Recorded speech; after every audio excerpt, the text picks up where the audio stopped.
ready for another lesson?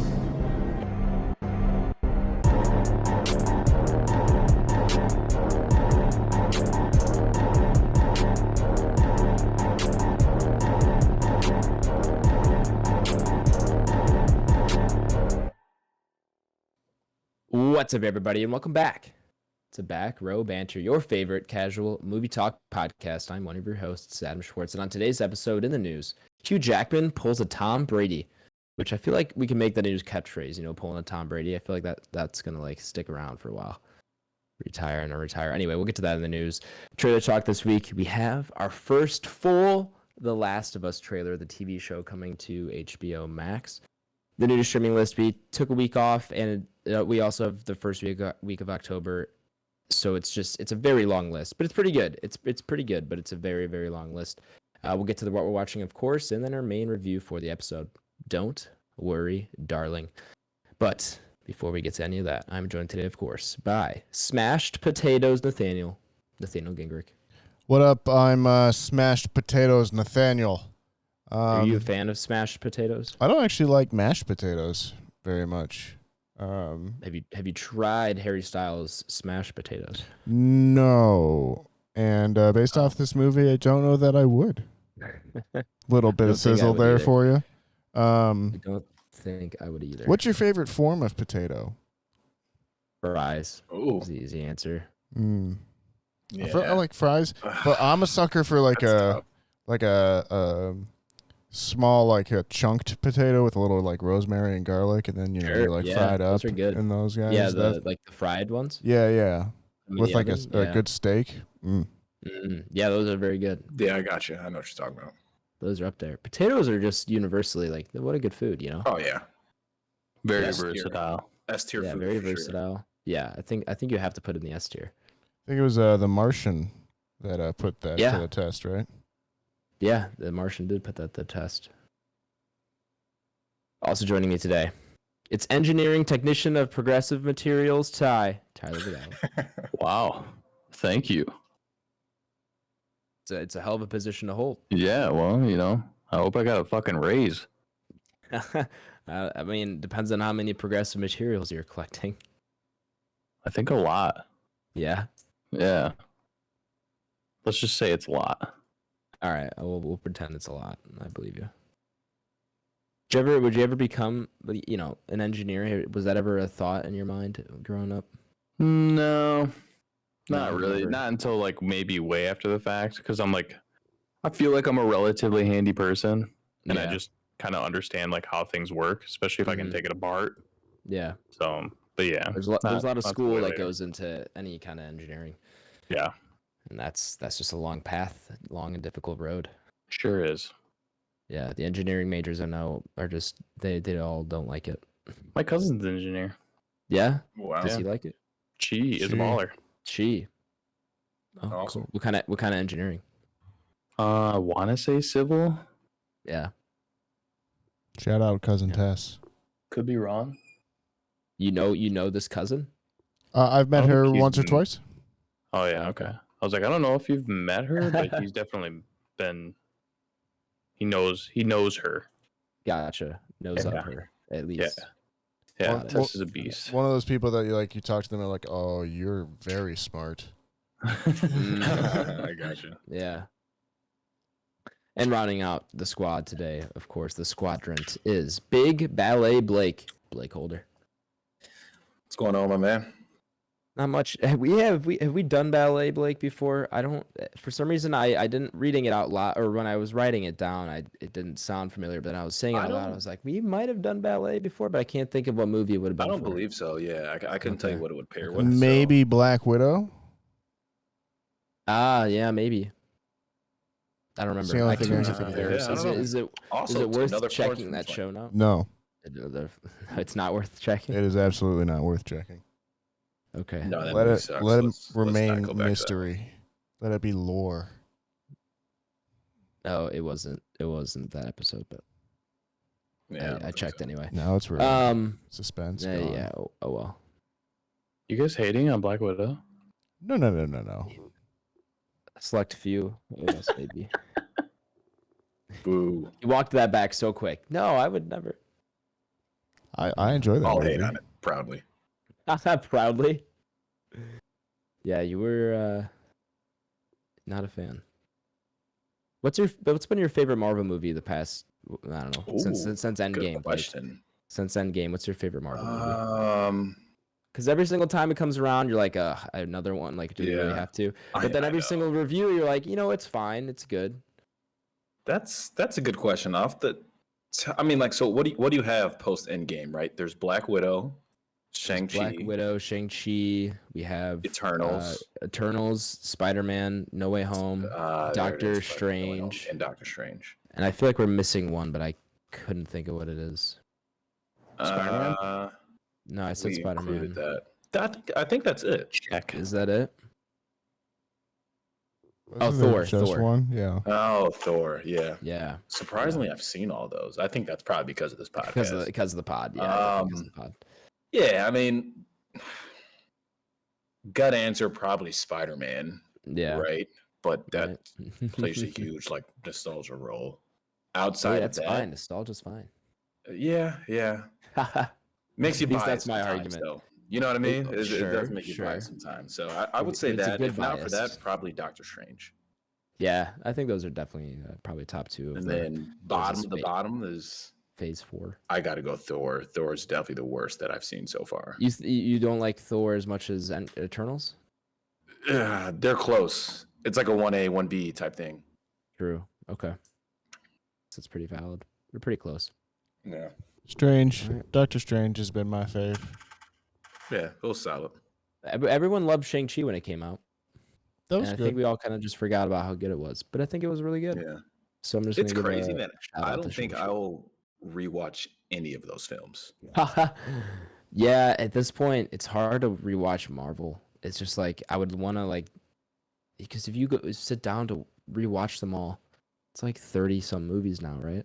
Yeah, no way. Yeah, it's just so much. When will it end? Will it ever end? Yeah. TBD. Well, we got a packed show, so let's just get right into it. Speaking of Marvel, we have 2 developing Marvel stories in the Oh, news brother. this week. Oh, can't escape it, Blake. You thought you were done. You can't escape it. The first and the biggest news of the past 2 weeks, I would say. Oh, also, we should address maybe. Yeah, we had to take last week off. I was in Orlando not last week, but the weekend before, and I was able to see Don't Worry, Darling, and then I was very busy when I came back and then didn't have a free night to record, so we just took the week off. But we're back. So,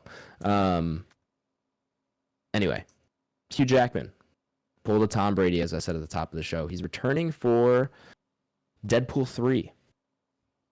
Which was announced recently over the weekend, in September. I don't know. It was a few days ago. They made it like a skit or like a short on social media, released it, kind of confirming Deadpool 3, which was like soft confirmed before, talking about that, giving the release date, which is September 6th of 2024. So we're quite a ways away, just under 2 years away from the movie coming out.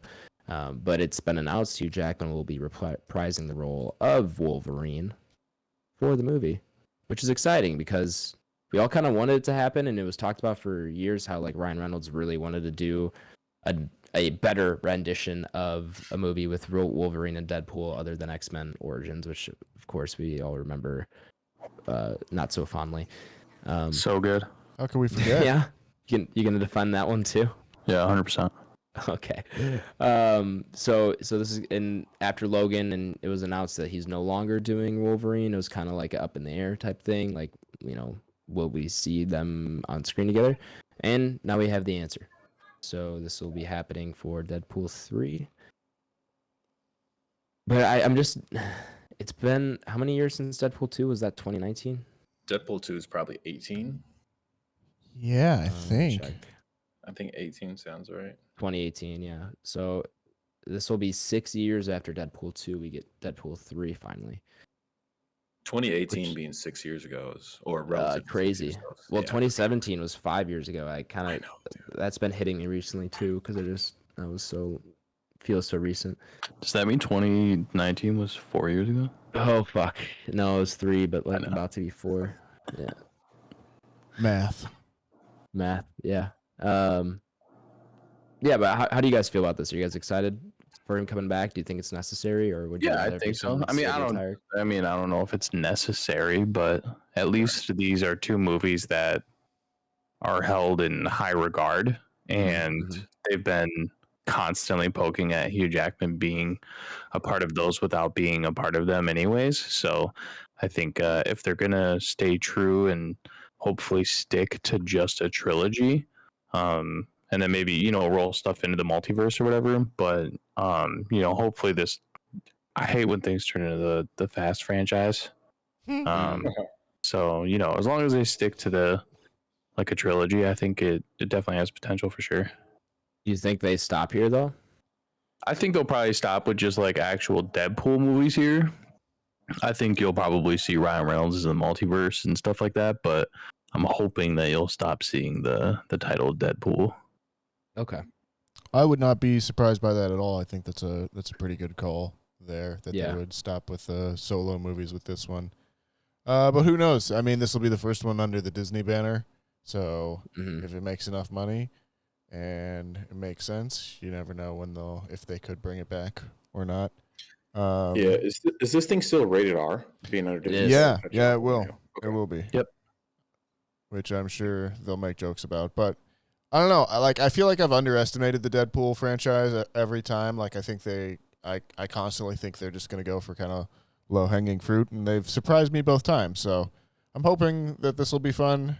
I won't say that like the Hugh Jackman reveal made me any more excited for Deadpool 3 than I would have already been. Yeah. But we'll see. We'll see if they can kind of evolve it or if it's just more of the same.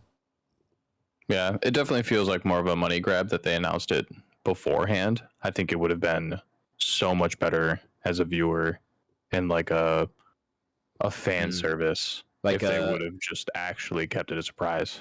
For like sure. a Sir Patrick Stewart in Doctor Strange. Yeah, but keep That's them a good like in the abbreviation. movie. I hope The it's not just a Doctorverse. cameo. Doctorverse. Yeah, no, I don't. I definitely don't think it's just a cameo. But if they didn't really reveal that he's in the movie and then all of a sudden he's like a main character, that'd be cool. Awesome. But they need to start doing more of that stuff. That more like surprise factor, like the John Krasinski thing. I want them to do more of that stuff. It's way more fun that way. Agreed. Yeah. But I guess, I don't know, maybe it's just not in the nature of where we are today with technology and stuff. It's harder to do that thing because everyone knows everything and it's so easy for the word to spread because they try to do that with Spider-Man No Way Home, but obviously there was really no way to do that because everyone just knew when contracts were signed and knew, all this different stuff, and they tried their hardest and never officially confirmed it until the movie came out. But even then, it was like we knew it was happening. Yeah, I feel like we've fallen into this rotation of having like 6 trailers before you see a fucking movie too, and I just hate it. Yeah. I Give us think like a teaser. That's all I need. they announced that this is going to be directed by Sean Levy, who did Real Steel and Night at the Museum, as well as Free Guy, which I did not love, but felt very Ryan Reynolds-y because it starred Ryan Reynolds. Yeah, for sure. And Yeah, since alright. he's got Hugh Jackman in Real Steel and Ryan True. Reynolds is a Free Guy, he actually has a relationship with both of them. Good so call. hopefully that chemistry falls in. I think he's done a bunch Yeah. of Stranger Things episodes as well too, if I'm not mistaken. That sounds right. But one thing that I think will be interesting is that the first 2 Deadpool movies were made on, like the first one in particular was a very small budget, in comparison to some of the other movies. And then the second one wasn't much more. Now that this has, Disney budget behind it and just the nature of Deadpool being what it is, and if this really is just going to be the third one out, this could be just batshit insane. Yeah. They got Disney money now. Daddy's money. True. I think this will definitely be. I think this is a good chance this is the last official Deadpool movie, and I think we just see him in the X-Men movies, in Marvel and whatnot, which I'd be very very okay with. I'm sure he could technically go anywhere soon. He could. He definitely could.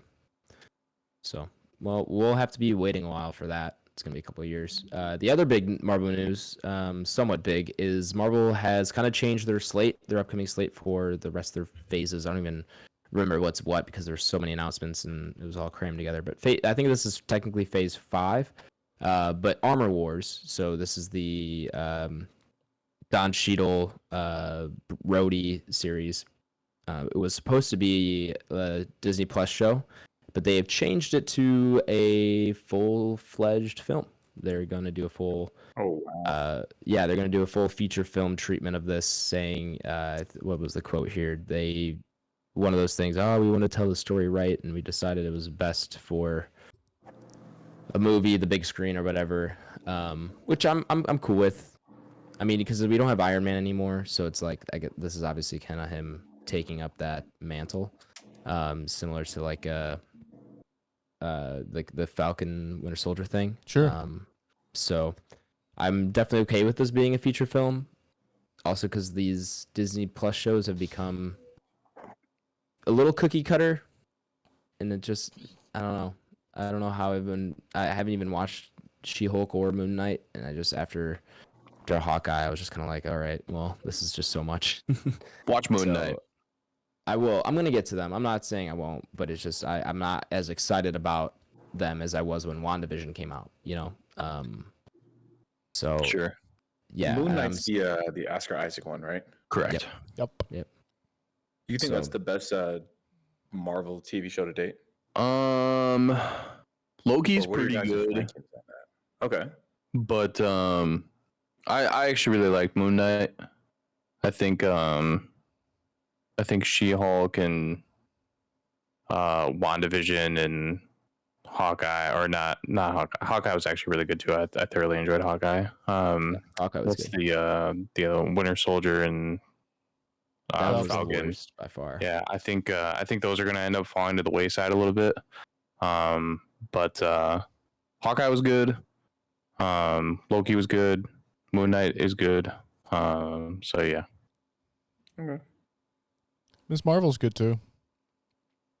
Yeah, I didn't finish that yet. I fell off on that pretty hard. Not Is that like the because animated it one? wasn't good. No. It's real. Which one of those was animated, or am That was What I If. way off? I did not like What If. Okay. Interesting. Yeah. They're kind of eyeing a 2023 production start, so next year they'll start production on it. I like Don Cheadle. So I'm in. I do too. Yeah. I do too. Yeah, he's cool. Sure. Don't know if I like him enough for me to watch that film, no, fellas. But shout out Don Cheadle. Well, do you like this podcast enough or shoving it down your throat, Blake? I don't, and unfortunately, I do. So I will have to watch this movie. I feel like that one has the potential to be like one of the more interesting ones that they've done for a while, just because it's been so long since they've done anything like Iron Man-esque, really since Iron Man 3 or so. That really felt like that style of character as a lead character, obviously. And obviously Don Cheadle is not, Rhodey is not Tony Rhodey's Stark. not Tony Stark. Yeah, Definitely. That's what I was trying to say. And I think got you there. there's a chance this will focus a lot on Riri Williams, which is going to be Ironheart, which I think made an appearance in the new Black Panther trailer. Correct. Okay. So Fair that'll enough. be interesting as well too. See how that kind of plays out. And that's one of the kind of more interesting forgotten storylines I think from like Iron Man 2 was that people were already starting to copy like the Stark tech and everything, and maybe, hopefully, who knows? There could be a Sam Rockwell reappearance. That would make my day.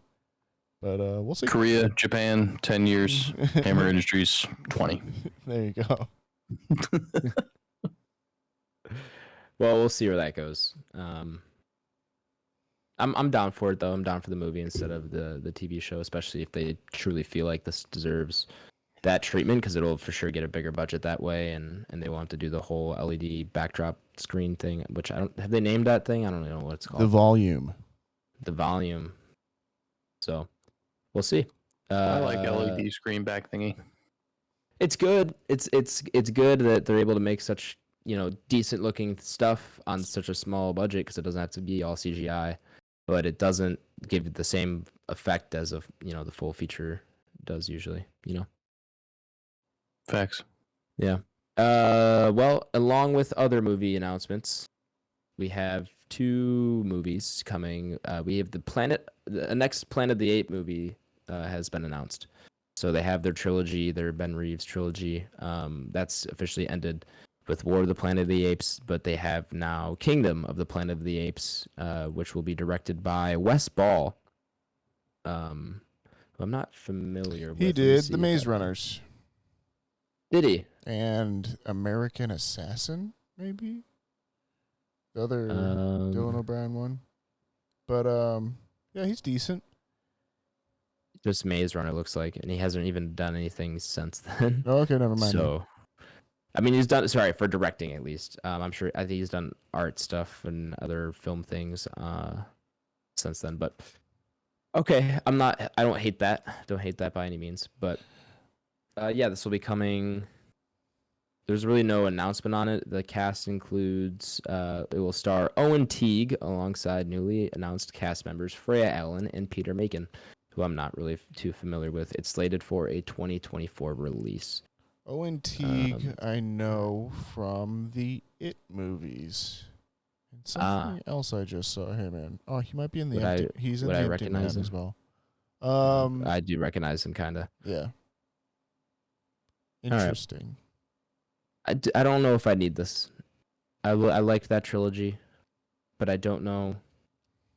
I mean, there's probably more stories to tell and whatnot, but like that trilogy was really good on its own. We don't need to milk IPs for all they're worth. With that trilogy, they never really went the original movie route. Sure. Which is obviously the astronauts come back, and now they're on a planet full of apes. So I think it makes sense that if they were going to take the franchise further, to do it in that direction, maybe. And which is what it seems like they're doing. Kingdom of the Planet of the Apes, meaning it's their actual, the actual planet itself and whatnot. I think this is going to be 500 years in the future. Is that how many? Yeah. It just says many years after War of the Apes, in this article at least. Well, I don't know. This is another situation where I'm just like, maybe give it some more time. I know it's been 5 years, like we said, 2017, 5 years ago. But like, this is another situation where I just would rather have this go to a new IP or a new project. Maybe give it more time before we revisit this again. I don't feel like we bring back Mark Wahlberg. The Tim Burton one for that's like the 02 Planet of the Apes or something, right? Yeah. I think it's 01. Yeah. Did you ever see that, Adam? No. You gotta watch it. I've seen the original Planet of the Apes, but I haven't seen any of the other ones. Have you seen all 3 of the trilogy, the latest trilogy? No. Really? Oh, sorry. Wait, the Reeves trilogy? Yes. Sorry. Yeah. Well, I think he's only done 2 of them. Yeah. But he did the second 2. But yeah, I've seen all 3 of them.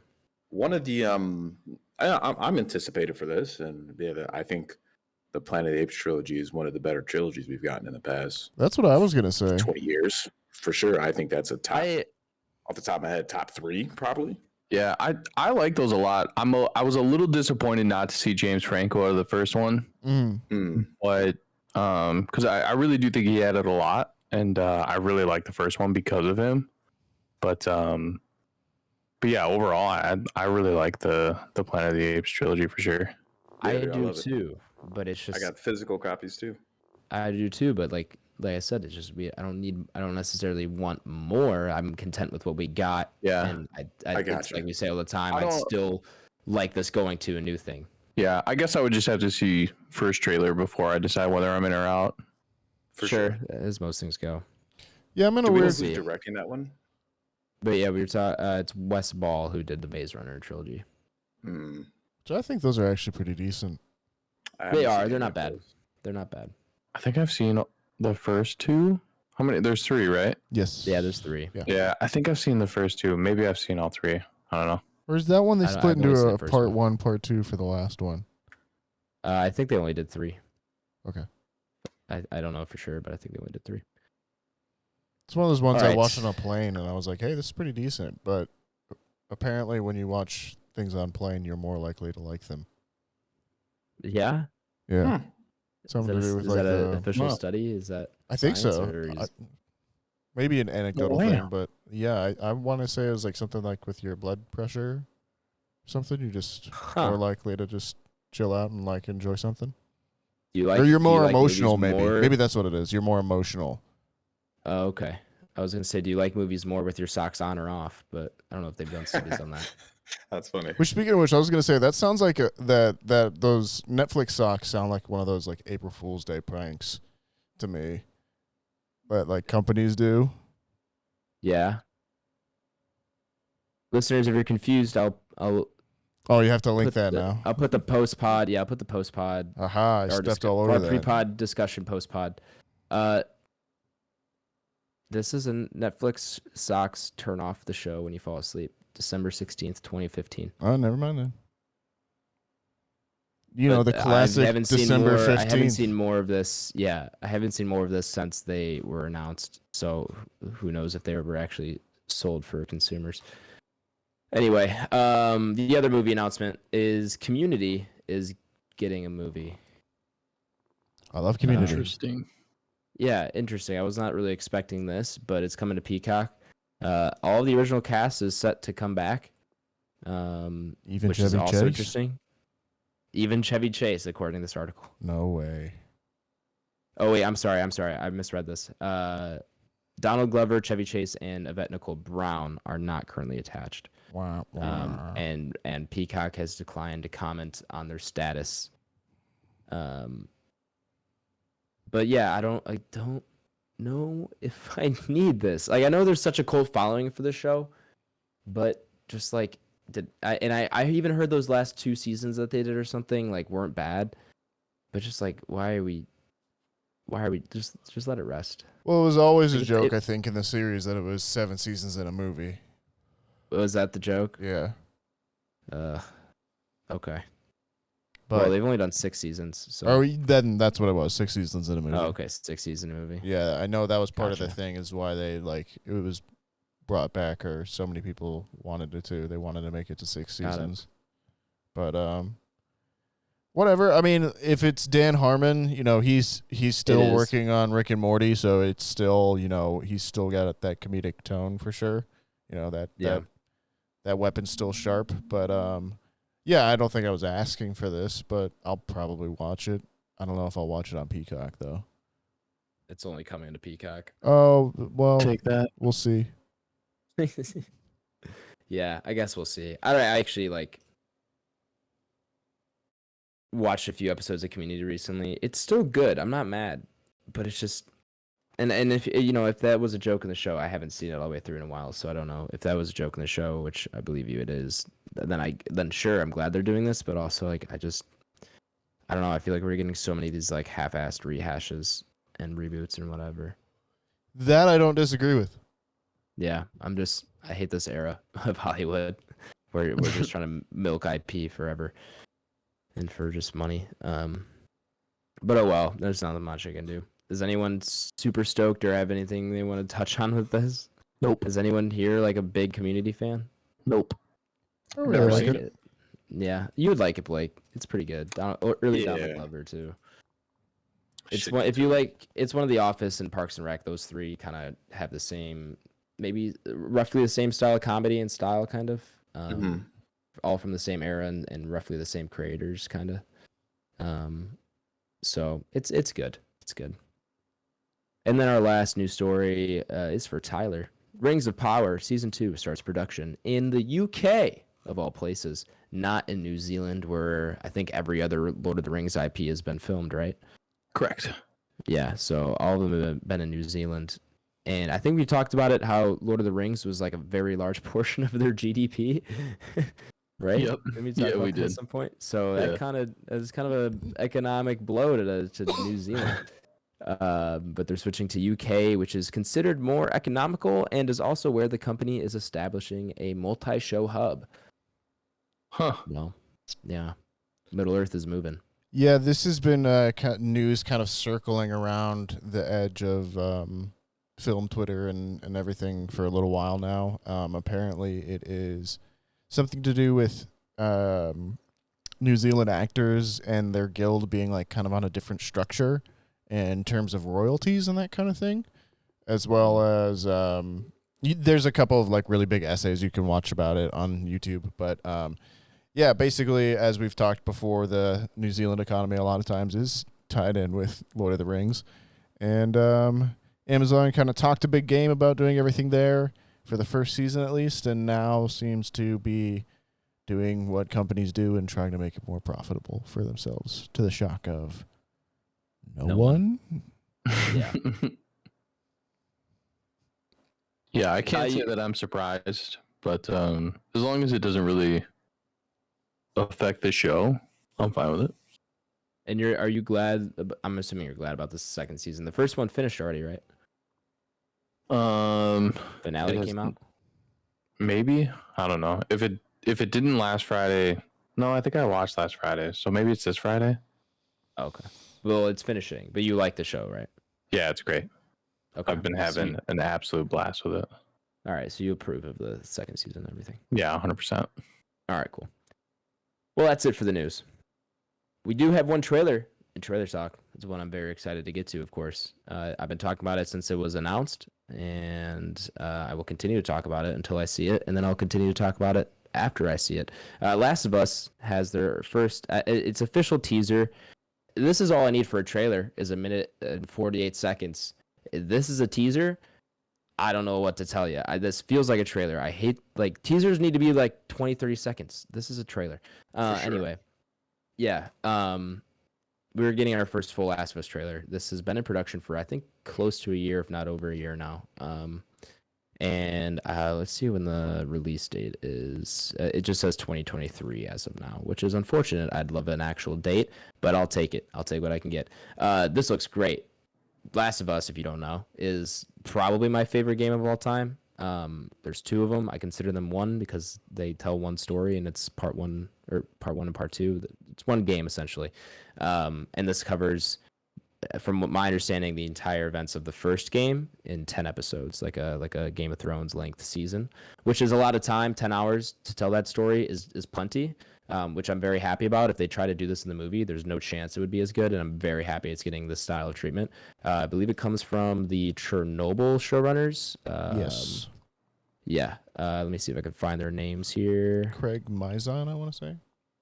That sounds, yeah, Craig Mazin, I don't know, but yeah, and Chernobyl is great. We've talked about that on pod before. Fantastic little limited series, and I am glad he's getting this. But no, it's not. Almost said Oscar Isaac. It's man, I can't think of his name now. Pedro Pascal. Thank you, Pedro Pascal, who's been on pod before in works such as friend of the pod has been on the Entropy list in movies such as Wonder Woman 1984. And is that it? There's got to be another stuff, right? Well, he's on The Mandalorian. Yeah. He's been in Game of Thrones. Have you done any other movies with Pedro? No, last thing I saw him in was the Nicolas Cage joint. What is it? The Unbearable Weight of Massive Talent, yeah. or whatever the title very was. And they fun, butchered it. Yeah. But anyway, he takes one of the lead roles of Joel, and I got to find her name. Bella Ramsey, who you may recognize from Game of Thrones. She plays what's her character's name? What's the Joel Deandels, but it's Lyanna? That doesn't sound, because that's what she right. named after one of the Starks. No, she's one of the the bears. The bears, their sigil. Mormont. She's one of the Mormont. Maybe it is Lyanna Mormont. Okay, you might be right. That sounds right now. The Berenstein Bears? Name. Yeah, the Berenstein Bears, the bad new Bears. Yep. She's gonna play the other leading role of Ellie, who's kind of the main focus of the story. So, now who here has played the games? Anyone else besides me? I have not. I've played a little bit of the first one, but I've pretty much watched them all gameplay on YouTube. Okay. Which is like an awesome way to watch the games as well. So you've seen, you know the story then. You've seen you haven't played the game, but you've experienced the game. Yeah. Have you experienced both games, part 1 and part 2? No, only part 1. Ooh, okay. I probably should try to play through those myself, to be honest with you. You have a PS5 now, right? Yeah, I should get to They that. just released the remastered, redone version of The Last of Us Part 1 with new graphics and stuff. So I'd recommend doing that. Okay. Do they have a way you can buy part 1 and part 2 together? Not No, yet. course. Rumor is that they're gonna milk it again, because they've now, this is the third remaster of, no, second. So it came out on PS3 in 2013, right before PS4 launched.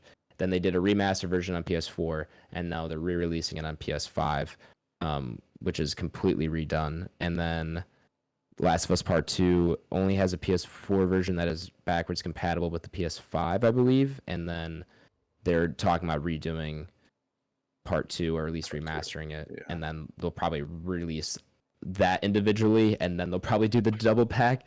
But anyway, yeah, you might have to buy both of them, but I definitely recommend it. They're very good. And the Gotcha. second one is great too. Yeah. Gameplay but- on that stuff is awesome, and the graphics are Oh, phenomenal. on the dude, Last of remaster. Us Part 2 was one of the best games I've ever played for a lot of reasons. A lot of reasons, but the gameplay especially, and the graphics are incredible as well. But I'm excited because for people like Ty and Nathaniel who haven't experienced the story to experience it, because it's basically my favorite game of all time because of just how impactful that story gets you. What I'm curious to see is like if that translates well to the show, like how well they can translate the connection you get with the characters, because a lot of the game they build the relationship while you're playing in scenes that aren't necessarily cutscenes where you get a lot of the story. There's a lot of like, you're just walking and playing, and there's a lot of conversation that happens between the characters as you're playing. Or there will be like environmental storytelling where like in the first game, you like walk up to a dartboard, and Ellie and this other kid that you guys meet up with start playing darts and like have a conversation. So it's like you build your connection with the characters through playing the game, kind of, and in smaller moments, and then that obviously helps build up with the overarching story. And like I don't know how well that will translate and how well they can transfer that to this show, but I have faith that it can be done. And I'm very excited for this because it's a great story. And I'm excited for people who like don't play video games or haven't played this game to be able to experience it outside of that. Like my dad, I think I'm like very excited for him to see this. Fair enough. Yeah. Now, one thing I was watching this trailer of, and I couldn't help but like not think of it, was The Walking Dead. Like even just the way everything looks, and I was like, well, it's another zombie show, obviously, but like, do you guys think the audience will be there for a zombie apocalypse show? I think so. 2022? I think Yeah. I think The Walking Dead just caught so much at the end of it that a lot of people just didn't really care for it. But I think everybody's like, zombies are just it's such a solid thing, and these obviously have some kind of background to where it's not just being kind of made up. Yeah. So they definitely have that going for them. And they already have a following for the game, so I think enough people have probably seen it, and I think there's been at least enough. Like, it's not an oversaturated market yet, because the only person playing in this is The Walking Dead, really. Yeah. I mean, it got So- oversaturated in the mid 2010s, I would say, after The Walking Dead, but we cooled off, and I think not that we need a full return, but like there's now a space again for zombie things to be around. Yeah. and be Dude, not like zombies are another zombies are one of my favorite things. one. Timeless. Yeah, timeless. It's up there for sure. Yeah. There's a lot you see throughout this trailer, a lot of like one-to-one recreations of things in the game, and I'm very excited. It does seem like they're following pretty true to the original story, and like you can pick apart where each scene is in relation to the game. And the one thing, That's cool. as I'm looking back at this trailer, yeah, you could really piece it together. The one thing that's really cool that I spotted in the trailer is there's a scene from the Left Behind DLC that came out after the game released.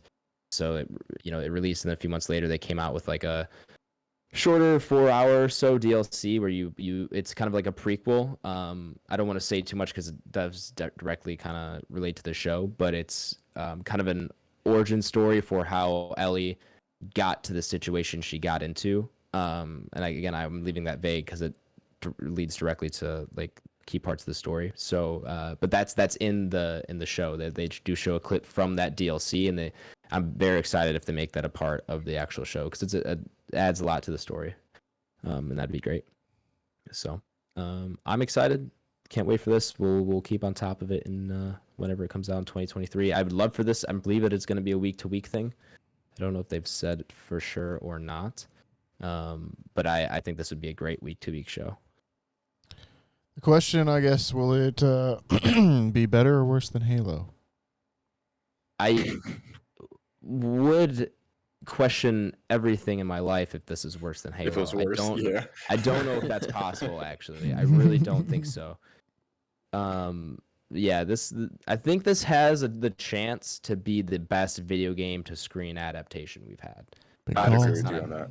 Yeah, it's not a movie, so they it's a TV show, which helps. Right. But there's no chance it's worse than Halo. But like, the fact that they're just telling the same story in a different way gives it a lot of advantage, and they have the room to tell that story. Where like, if you were to try to do this as a movie, it wouldn't work. You wouldn't get the time you need with the characters to make that story impactful, but you will with the TV show. So you're not going to get the awkwardness of an Uncharted or Tomb Raider or Resident Evil. Like, you have time to flesh a lot of things out with the story. So I have a lot of hope for this. I think this will definitely be the best kind of video game to film adaptation we have, because it also is like, when you look at the game, it's a very cinematic game.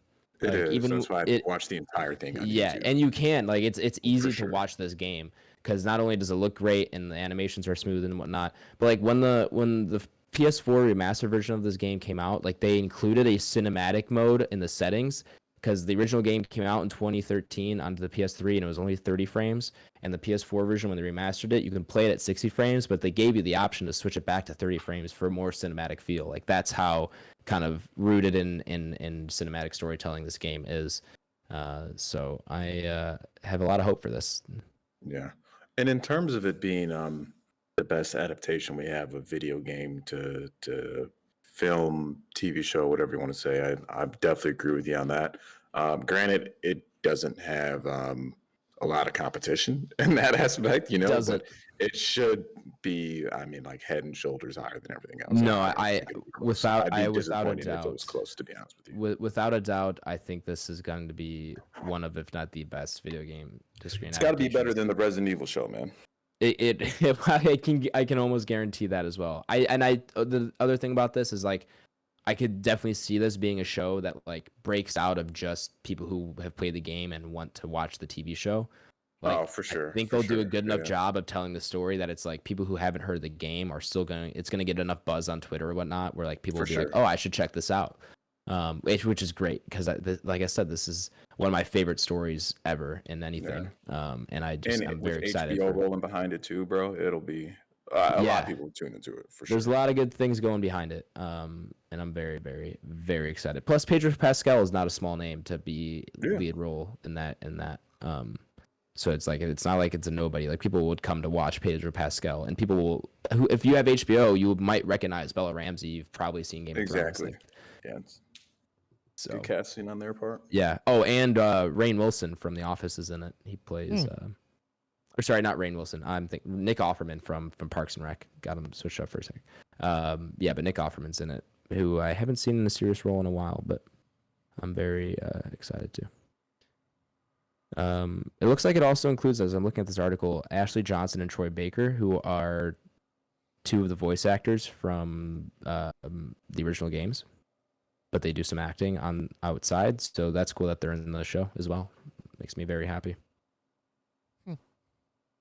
All right, we've talked a lot about this. I can move on. I got my fill. We also have a long new to streaming list, and we're 43, almost 44 minutes into this. So I'm gonna rip through this new to streaming list. If you don't know, this is Adam Schwartz's complete subject new to streaming list for the weeks of September 25th to the 8th. There's a lot of things that come to streaming services. This is my curated list of things that might be worth checking out. Netflix is getting Blonde. This is the Marilyn Monroe biopic featuring or starring Ana de Armas. It's 2.5 hours. I saw that on Netflix the other day. I was like, oh, I should watch this. Oh, wait, no, it's 2.5 hours and it's 11. I don't want to do that, but I will get around to that. I'm very interested. Eat the Rich, the GameStop saga, another documentary on the whole GameStop market thing that happened a couple years ago. Intergalactic, Netflix original film. From Kid Cudi comes a new animated special about a young artist attempting to find both love and success. I think this is going hand in hand with his new album, which I don't know if you guys have listened to. Is pretty good. I was just listening to it earlier today. It's really good. I like it a lot. Because Intergalactic was on his last album as a track, and now he made it kind of the feature track here. So I don't know. I haven't seen this or this animated special, but I'd be interested to see how it ties into the album. They're also getting 17 again, 21, 30 minutes or less. Call Me by Your Name, Gladiator, Labyrinth, the original from 1986, Megamind, Ocean's 11, Ocean's 13, and Ocean's 12, Pineapple Express, Point Break, RV from 06, the Robin Williams joint. I haven't seen it in a while, but I watched that movie all the time as a kid, and I loved it. So I'd be interested to see how that holds up. Star Trek, 2009, 4 Ninja Turtle movies, 2007, 1991, 1993, and 1990. So looks like the original 3 plus one from 07. I don't know which one that is though. The Color Purple, which I have not seen. The Interview, Wedding Crashers, Yes Man, Zathura, A Space Adventure. I love that one. It's a good one. And then Hassan Minaj, The King's Gesture. This is his new stand-up special. If you have not seen Hassan Minaj's previous stand-up specials, go watch them. They're pretty good. The Trapped 13, How We Survived the Thai Cave. We were just talking about that a couple weeks ago, but this is like a companion doc on the limited series they did, I think. So you got that. Conversations with the Killer, the Jeffrey Dahmer tapes, another limited series that's more of a documentary. Audio tapes of the infamous killer presented in this docuseries by Joe Berlinger. It's again, accompanying the biopic thing they did with Jeffrey Dahmer that people are calling a documentary. I've only seen half an episode. It just is not a documentary. It's not.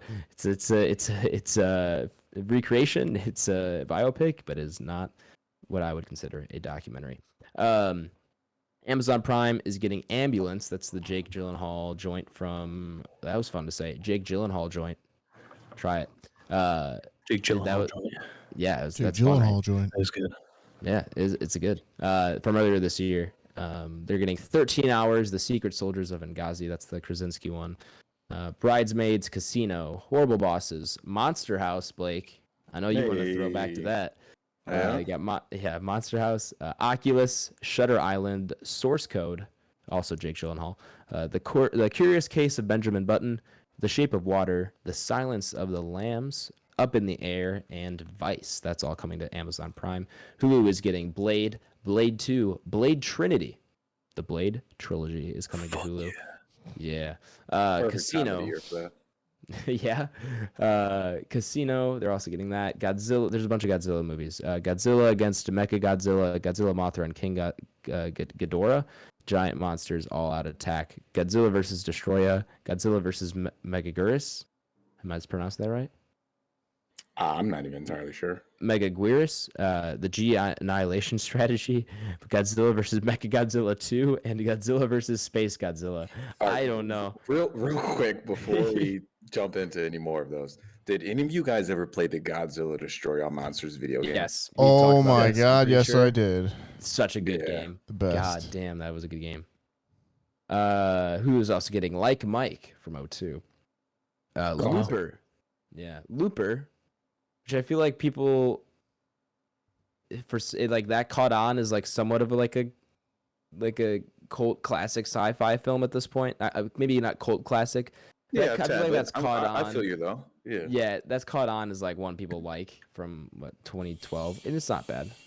Monster House, they're also getting that on Hulu. The Exorcism of Emily Rose, which I know Blake you're a fan of, right? Yep. Sorry, I was drinking some water. Yeah. Oh, good. Sorry, I caught you at a bad time. It's got a interesting. I think that's the one, if I'm thinking correctly, where it kind of plays on the courtroom, how you would play that in a courtroom of how somebody's possessed and things of that nature. Sure. Very similar to what's the latest Conjuring film? I think we actually threw it. The Devil Made Me Do It. Yeah. Terrible name for a movie. The Devil Made Me watch that movie. The stuff they kind of touched on in that, where you'd be like, oh, that's actually really interesting. The Exorcism of Emily Rose is that full flesh. Gotcha. So that's pretty good. Cool. Who is also getting The Fugitive, The Girl with the Dragon Tattoo, The Green Hornet. Ty, if you want to rewatch that again. You're My dad, Papa Schwartz, Oh, he walked away. Oh, Papa Schwartz visited over the weekend, and he called you out for liking that movie and defending it. He said it was awful. That's funny. So first of all, I didn't say I liked it. I just said it's not that bad. Okay. Well, you can take it up with Papa Schwartz. Oh, it will be taken up. All right. They're also getting the Hulk, The Pursuit of Happiness. That's the Hulk from 2003, by the way. The Pursuit of Happiness, The Sixth Sense, and VHS, VHS2, VHS Viral. Yeah. And then X-Men from 2000. Speaking of Hugh Jackman. HBO Max is getting The Bad News Bears. The Bad News Bears Go to Japan. The Bad News Bears in Breaking Training. And The Bad News Bears from 2005. Wow. Yeah.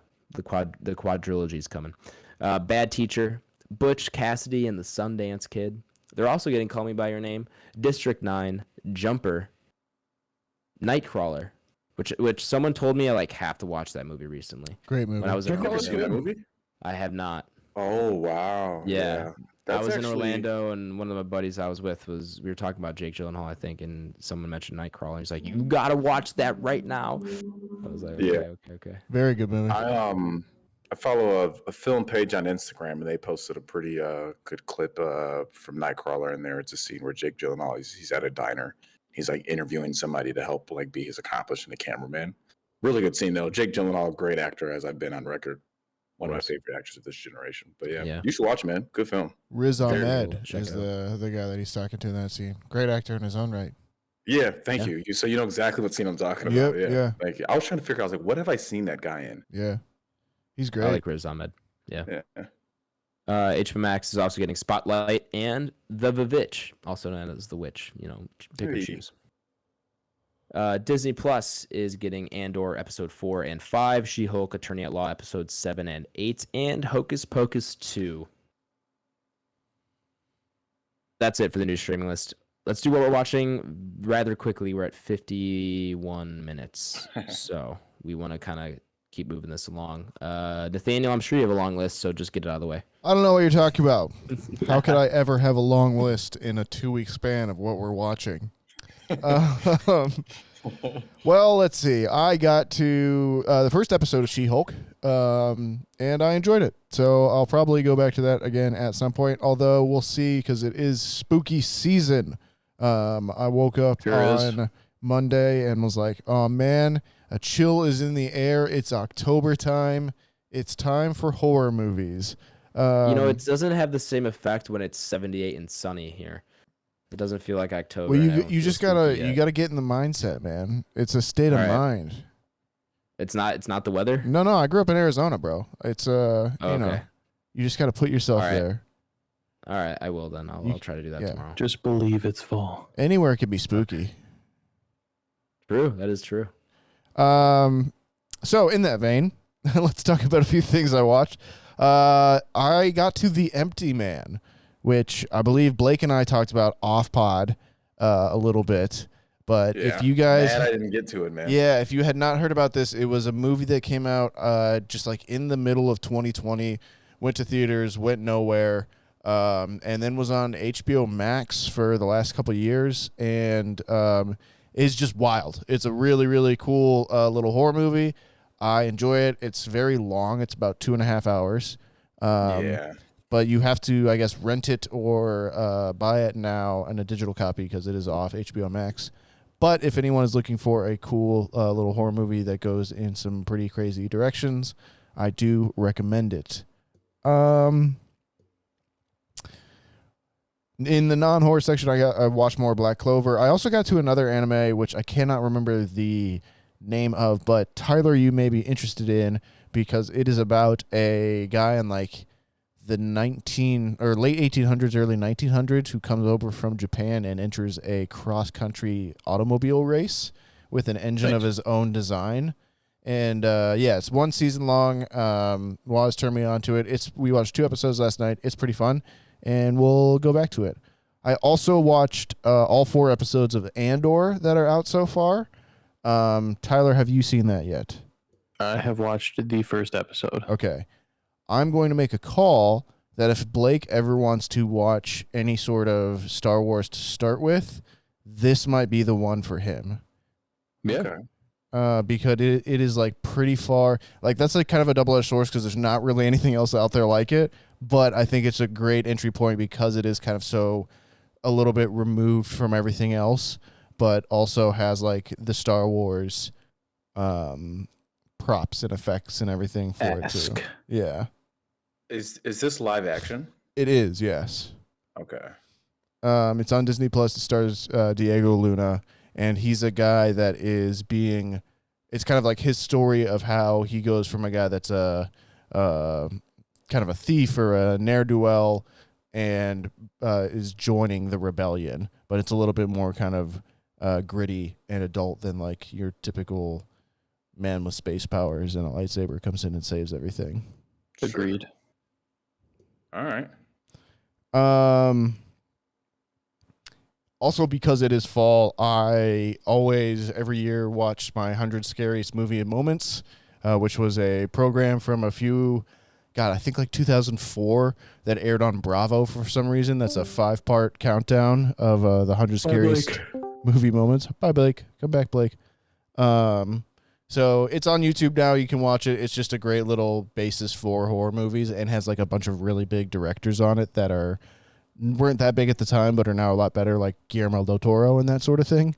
And, Stephen King, a lot of different guys as well, too. There's also another one that I watched on there, also on YouTube, that was the 13 Scarier Movie Moments.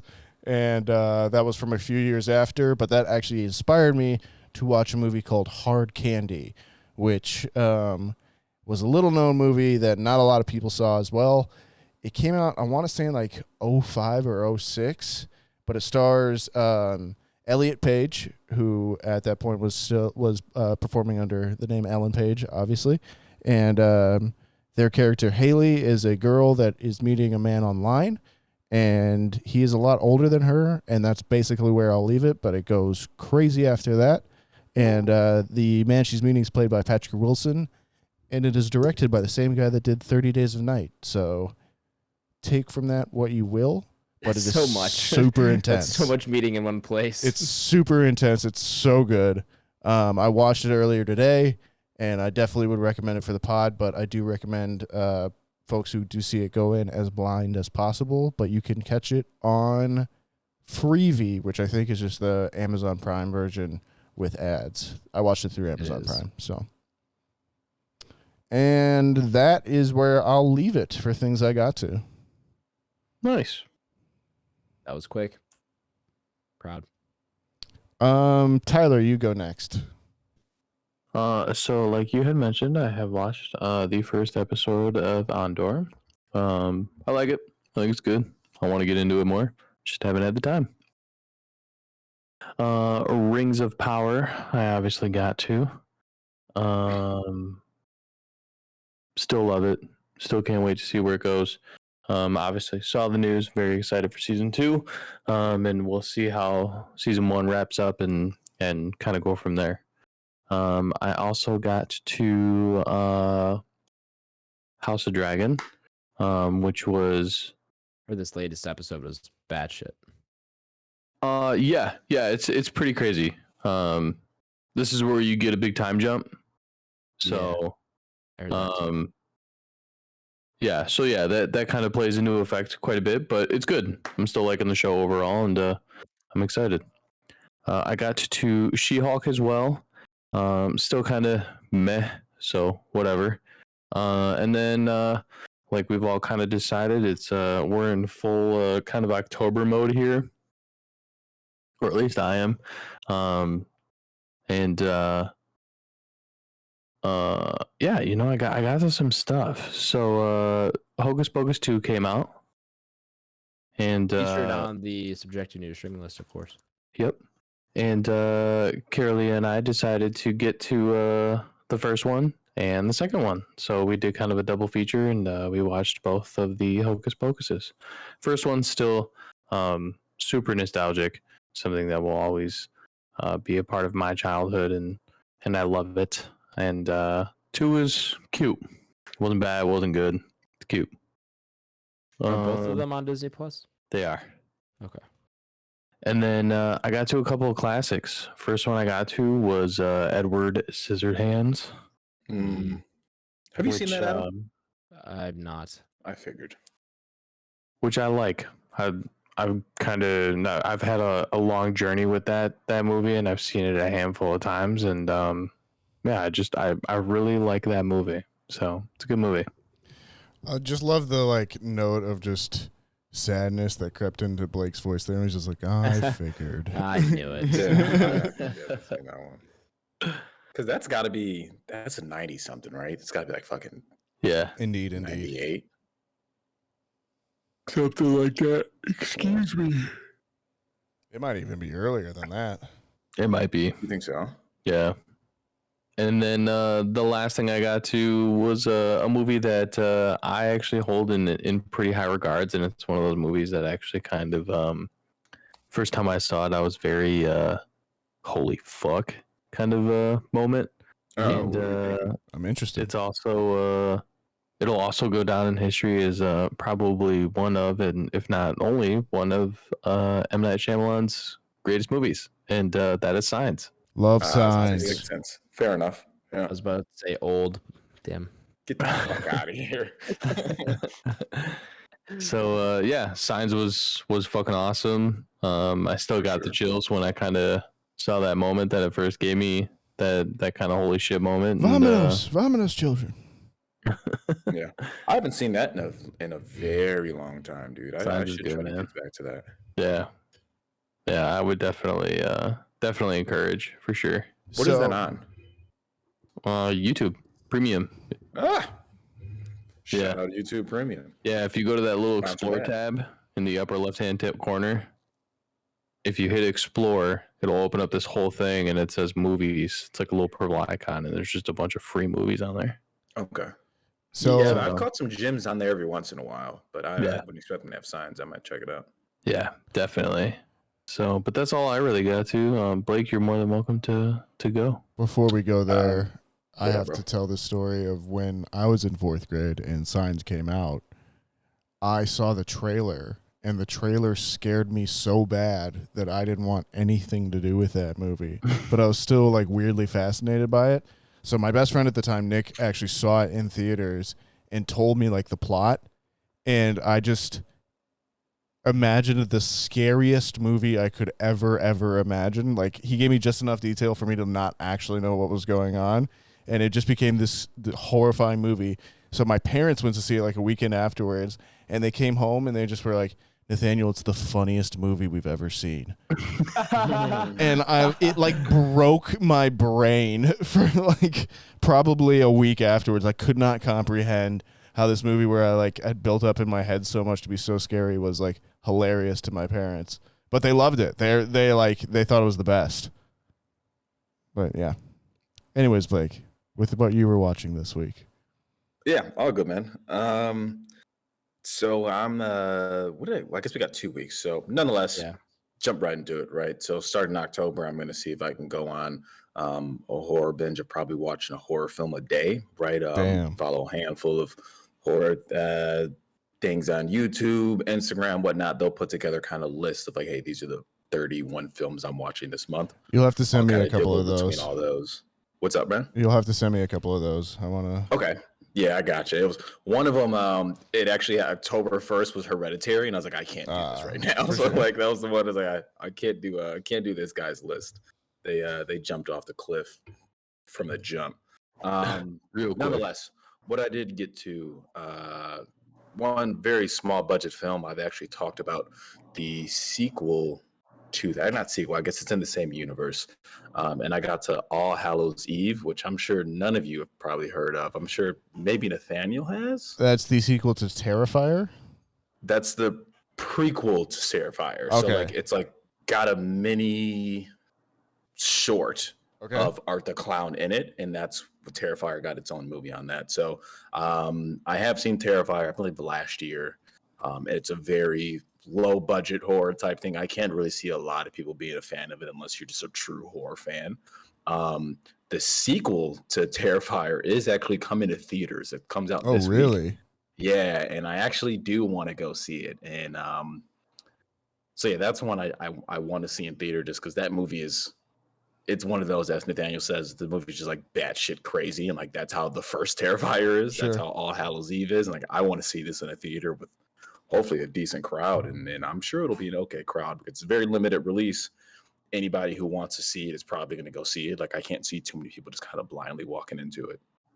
But got to that, nothing groundbreaking. I think it's from like 2004 or something like that. Another film I got to for October in horror movies was Fright Night, and that's the one with it stars Colin Farrell being a vampire. It's directed by Craig Gillespie. If any of you guys have seen that, I love that movie. so yeah, I got to that the other day. Just kind of going through Tubi, seeing what I should get to. Sure. This is one that's been on my list of like, hey, I need to watch this. I'll just never got around to it. And I was aware it was kind of a horror comedy type thing. And I was, you know, it's a good time to put it on.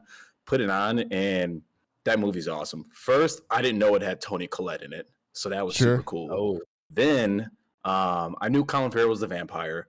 I didn't realize it had Imogen Poots in it either. It does, so like yes. 20 minutes into this movie, the cast was awesome. And it's got the guy, I can't think of his name. Anton My man Yelchin. McLovin from Superbad.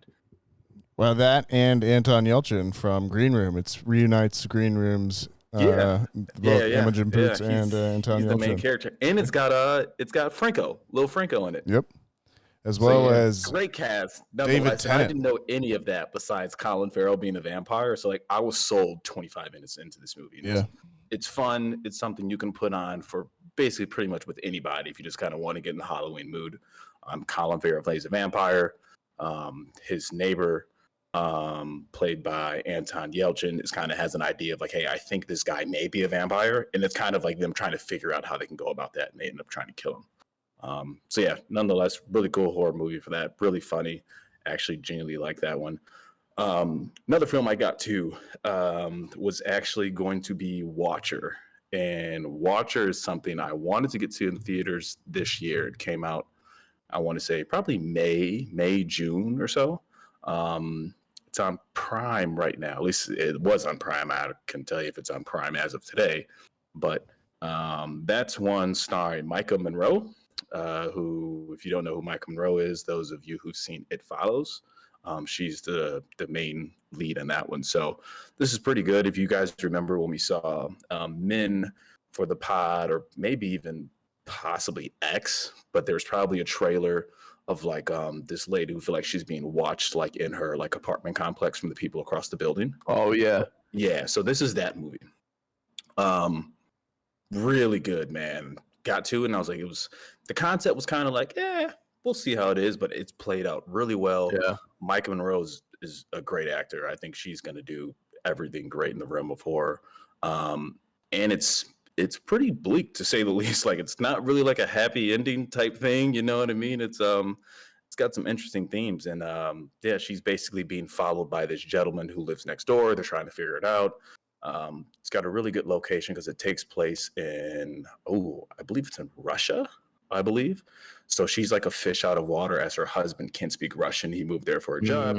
So that already like eliminates how she can speak to anybody else in the building and like tell her like, hey, I think this guy's like stalking me and things of that nature. Yeah. So really good. That's like a different kind of scary. Yeah, it was really good, man. That's pretty cool. And it wasn't too long. It was like an hour 30 something. So it was like perfect by the time I clicked. Nice. It's exactly what I want to do. Opposed to when I wanted to watch Empty Man after Nathaniel told me about it at the store. And then I clicked on that and it was fucking 2 hours and 30 minutes. I was like, I can't do this right now. So I just never got to the movie. So, but yeah, that's all I've got too. So I'll keep gunning down the horror list and see what else I can get to. And yeah, that's all I got. Adam? I have a decent list. Probably the longest I've had in a while. We'll start with Sam Raimi's Spider-Man and Spider-Man 2. Classics, of course. Ones I haven't watched in a while. It wasn't a full, like, one of those, like, oh, I'm watching it for the first time just because I've seen it so many times. It's, like, ingrained in me. But it's been long enough where I was like, man, this does feel somewhat revived, kind of. I don't know. Not, like, new, but just refreshing to watch again. I don't know how to explain it. Anyway, those came to Netflix. So I was like, and I was scrolling through. And I was like, yes, this is actually exactly what I want to watch. So I watched the first one and of course, had to watch the second one. I started the third one and then fell asleep. So I'll get to that at some point. House of Dragons episode 3 and 4. Really liking that show. Gonna try to get caught up as soon as possible. But my goal is to watch episode 9 live when it comes out, like Sunday night with everybody. That's my goal. But yeah, the show's good. I've liked where it's gone. I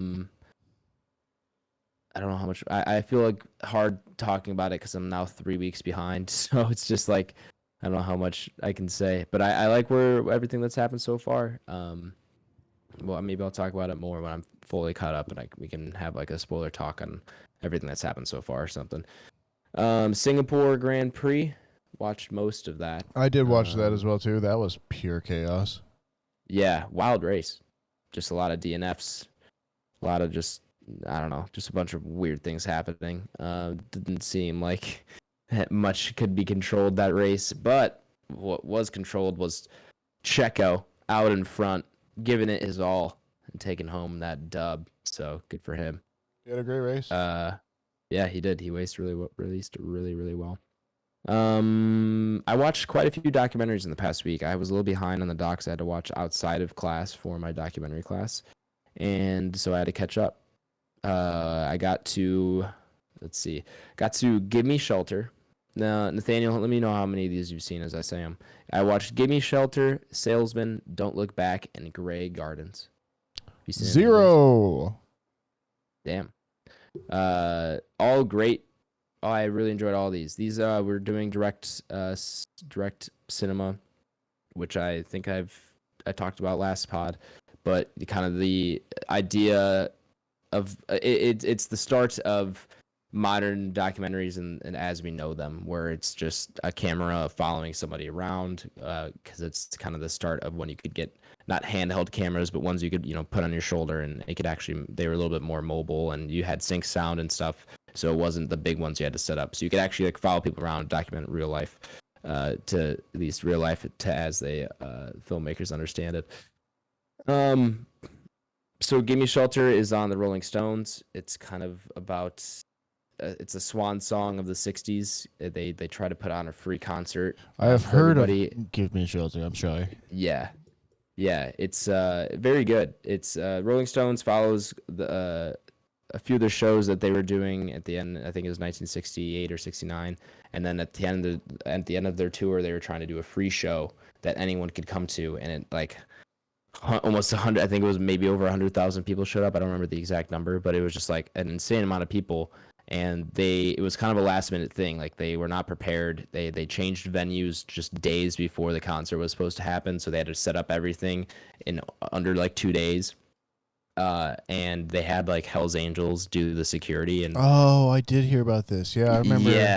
Yeah. And like 4 people died and like a lot of people injured and stuff. And it's crazy. But it's really interesting seeing, because this is one of the first ones where, again, you're kind of just recording things that happen, but it does very much feel like the camera's not there. All these things are happening, but it's one of those ones that the storytelling comes down to the edit. It's not like you're trying to shape the story with the camera or anything like that. The footage they have isn't necessarily a good story in and of itself, but the editing is what makes it the story.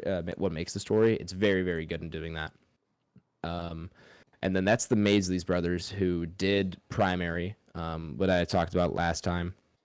They did this one, and then the notoriety from Primary. Actually, no, they did Primary, then they did Salesman, which I also watched. That one also regarded as like one of the first ones to kind of do this direct cinema thing. They were pioneers back in the day, those Maisleys brothers. But this follows 4 Bible salesmen, and like it sounds very boring, but like they make them characters almost, and because like you care about them like you would like a movie character, it's like actually kind of entertaining. Very interesting how they did that. Then they went on with the notoriety between those 2 films, allowed them to go and make a film called Grey Gardens. This one's not as entertaining, but it's also like the most unique one in my opinion. It's the camera becomes a part of the film, and like they're acknowledged, and the presence of the camera and the Mays brothers is very present the whole time they're recording. Sure. And so it's kind of a very true sense of reality, because the whole thing with documentaries that my class has kind of been talking about is the camera becomes a character, and the camera influences the events that happen on screen. And so like you're never truly capturing reality, because the camera changes how that reality would unfold, and people act differently on the camera and stuff like that. But because they acknowledge the camera and they make it part of the film, it's kind of, they're documenting reality, pure reality of life with the camera there. So it's like it's the closest you can kind of come to documenting reality when you're acknowledging the camera, and then it's people acting with the acknowledgement of the camera, and the audience is acknowledging it too. So it's very interesting. Not super like entertaining. It really just follows two characters for the most part, two people for the most part. And like in their home and stuff. It's hard to explain what it's about, but it's a mother and her daughter. And then the Mays brothers kind of just film them interacting and stuff. And it's more entertaining than it sounds, but it's not. Of the three, that one I didn't enjoy watching it as much, but it was still kind of the most interesting. And then Don't Look Back was a fantastic documentary on Bob Dylan by, I think his name is D.A. Pennebaker, or he's got some abbreviation, but it's a Penbaker or something like that. This one was really good too. I really liked it. I kind of grew an appreciation for Bob Dylan that I've never had, because you kind of hear about him, but he as a person has kind of faded out of mainstream stuff quite a bit, where he doesn't really maintain his status like Elton John or Paul McCartney have. He's kind of faded out a little bit. But this kind of like just gives you a good idea of him at the height of it, almost at the height of his career. It's 1965. It's him touring in London, and just like what an interesting guy. Like not only just what he was saying, but like he wasn't necessarily, and he even kind of says this himself, like he's not necessarily like a songwriter and singer, but you just tell he's like just thinking differently than people were at the time, and he's like almost a philosopher in that sense, and definitely was responsible for moving an entire generation to kind of start thinking differently, and definitely fits in with the 60s and a lot of what was happening there with the social movements, and he was just kind of being a voice for that generation without a doubt, and it's really, really cool. I think either all four of those, or at least three of them, are on HBO Max. So it's, Gimme Shelter, Salesman, Don't Look Back, and I think Grey Gardens. I don't know if that one's on HBO Max. Let me see really quick. But those three I just mentioned are on HBO. Grey Gardens is as well. So they're all available. If you're interested in watching them, they're all pretty good. Cool. Nice. That's my list. I was trying to get through that as fast as possible. I wish I had more time, but we are an hour and 17 minutes in. And we are now just getting to the main review segment. But welcome, listeners, to the main review segment. Nathaniel, if the listener here is new, or maybe they've just forgotten, can you give them a rundown of how the review segment works? What up, everyone? If you are a new listener, or maybe if you've just forgotten, the way the main review segment works here on Back Row Banter is it is split into two sections. There is the non-spoiler section, and then there is the spoiler section. It's pretty self-explanatory. In the non-spoiler section, we'll go over the film's IMDb page, who's in it, who wrote it, who directed it, all that good stuff. Go over the summary, and then go around and give our initial thoughts, opinions. At the end of that, we will all decide whether we would recommend this movie to watch. It has to be a yes or no. There is no nuance on the internet. From then on, it's going to be the spoiler parts where we'll talk any big spoilers or any big plot twists. But even if you don't want to have anything spoiled for you, please do come back and listen to where we rank this movie up on our Entropy list, which is our big list of everything we listened to or watched on the podcast, ranked. Adam, tell me about Don't Worry, Darling. I would love to. This is Don't Worry, Darling, a new film, rated R, with a runtime of 2 hours and 3 minutes. Directed by Olivia Wilde, written by Katie Silberman, Carrie Van Dyke, and Shane Van Dyke. Sorry, the story's by the Van Dykes. It's screenplay by Katie Silberman. Starring one Florence Pugh. I was waiting for Blake's applause, reaction, praise, or Florence Pugh's back. We love her. This is now appearance number 3 on the Entropy list. Black Widow, Midsommar, and this. Now this. We got to get more. I'd love to do everything she does. I don't care how small. I want to watch more Florence Pugh. Harry Styles, Chris Pine, Olivia Wilde, Kiki Lane, Gemma Chan. I don't. The G is always gonna throw me off. Just, Megatron. it's Gemma. It's GEMMA. So It's I think Gemma. It's It's Gemma. Gemma. Yeah, there you go. Nick Kroll, Sydney Chandler. Should I keep going? Kate Berlant, Asif Ali, and Douglas Smith, Timothy. Chris Pine. Did we say Timothy him? Simmons. Did we say Chris Pine? Yeah, we did. All right. Yeah, that's everyone. I got through. Yeah, that's everyone. I don't want to go too much further because it's not a huge cast, but that's what, 10 people, 12 people. Anyway, the IMDb summary. Oh wait, IMDb rating is 6.2 out of 10, and the IMDb summary reads as follows: a 1950s housewife living with her husband in a utopian experimental community begins to worry that his glamorous company could be hiding disturbing secrets. I like that, but it's, and I don't want to say too much, but the summary says too much without saying too much. If that makes sense. I can elaborate further in spoilers. He sure can, and he sure will. I sure will. Anyway, that's decent summary. But what did we think about the movie? Because I think it's also decent. It's nothing mind blowing. It's nothing. I mean, I guess it's something we haven't seen before, but it's not something that I'm like, holy shit! I walk out of that theater with a completely different worldview, and I feel like I've been duped or the the huge twist got me or something like that or anything like that. But it was still entertaining. The performances were great.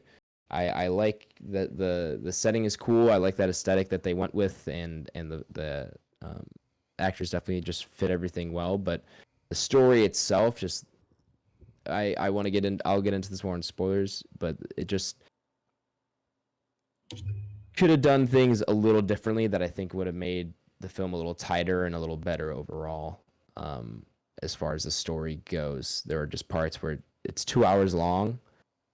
It felt longer, and For sure. there are just points where like it takes a long time to explain some things, but it doesn't need to or build things up, and it doesn't need to take that long of time. And again, I'll elaborate in spoilers, but for the non-spoiler review here, do I recommend this? I mean, I think my binary recommendation is probably no. But like, if it's on a streaming service, sure. Like, it's entertaining for sure. It's entertaining. I was entertained. I enjoyed myself overall, but it's still like a 6 out of 10 for me. And I'm just breaking a lot of rules here. I didn't give the binary, and then I went to a number ranking. This movie's got. But you know what? It is. Fuck it, put it up on the list. Yeah. No review, right over the yeah. This movie's got your noodle it's an cooked, okay bro. movie. There are good things about. What'd you say? I said this movie's got your noodle cooked, bro. You're all over the Apparently it place does. right now. Yeah. But it's good, not great, and it's just nothing super special. And I don't think people need to like go out and watch this immediately. So I'm a no on the recommend, but a yes on Florence Pugh. That's my answer. That's my review. Yeah, I guess I'll take the mantle second here. I mean, honestly, I don't really know how I feel about this movie. It's not great, in my opinion. I do think, and I don't think this is me saying this in a biased sense at all. I do think Florence Pugh completely carries this movie, though, which was kind of expected. Without a doubt. Yeah. Bias as fuck. potentially. But I mean, yeah, I don't know. Adam's got a point, right? One, really long, didn't really care for it in that regard. The idea and kind of concept was kind of cool, where I haven't really seen it. But I had a kind of an idea just off, I don't know, if you have like any like relatively above average movie knowledge, I feel like just kind of watching then like from the first like, I don't know, within the first act, even with the first like 20 minutes, you're kind of like, you have some questions, right? Yeah. And that you can probably get answers to. Kind of in addition to that, I mean, I end up reading a review about this that somebody posted, and basically their quote was like, the best thing going for this movie is that it feels like a movie theater movie, right? In terms of Sure. like, this is certainly a movie that you need to go to a theater and see, not something that you probably want to sit on a couch and watch. And I I completely probably would agree. have turned this off if I was watching it on my Exactly. couch, you know? For sure. Exactly. But in a movie theater, I'm like, you know what? It's kind of got some big, quote unquote, some big ideas, right? The things you want to see Yeah. on the big screen. But yeah, I completely agreed with that person's review on that. So non-binary or my binary recommendation, I'll pass, to be honest with you. But I do think a lot of people will see this because I think it's a pretty good film that most people can kind of see with like partners, friends, Sure. significant others, things of that nature. Yeah. Adam, or no, you already went. Pardon me, Ty, Nathaniel. You want to go, Ty? You want me to? Go ahead there, bud.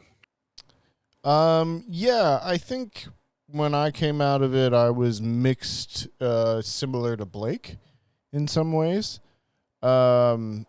Without going too far into spoilers, I think the trailers definitely left you with the idea that you were going to see something that had a twist or had some more plot that you weren't aware of, obviously just off the trailers. So in that, I thought it was effective.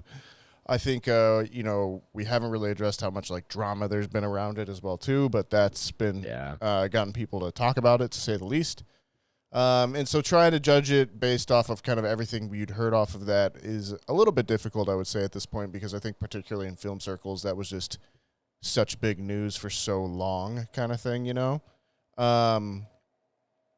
I found myself pleasantly surprised in a lot of ways in terms of character beats and character building and actions. I thought even characters that you have just small time with, you get a good sense of them and kind of their overall feelings and their flaws and their different peculiarities, I would say.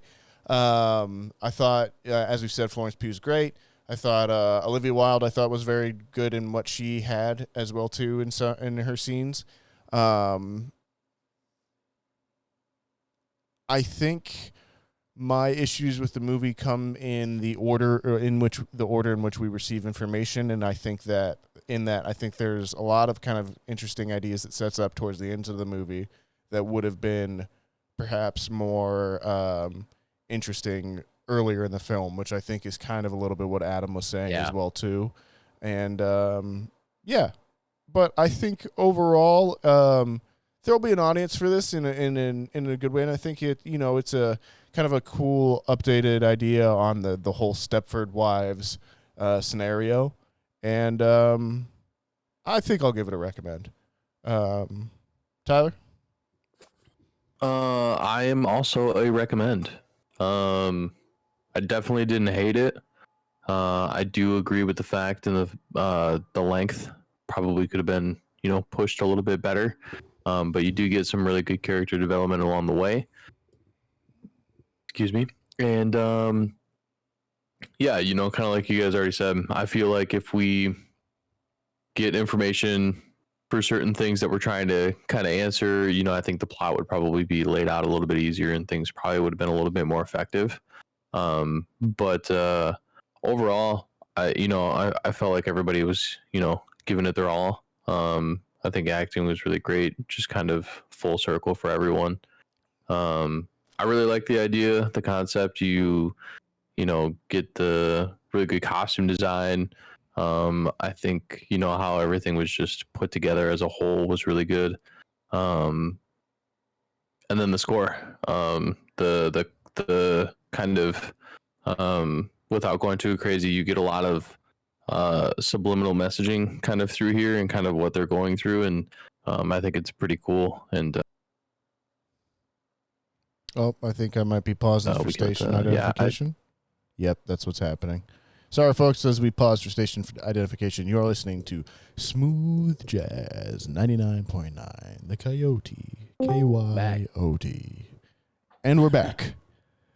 Tyler is a recommend. Tyler is a recommend indeed. I sure am. Adam, I do want to pose you this question based off of our earlier conversation on the pod. Yes. Since this is an original idea, would you rather have this or a new Planet of the Apes? I'd rather have this. Okay.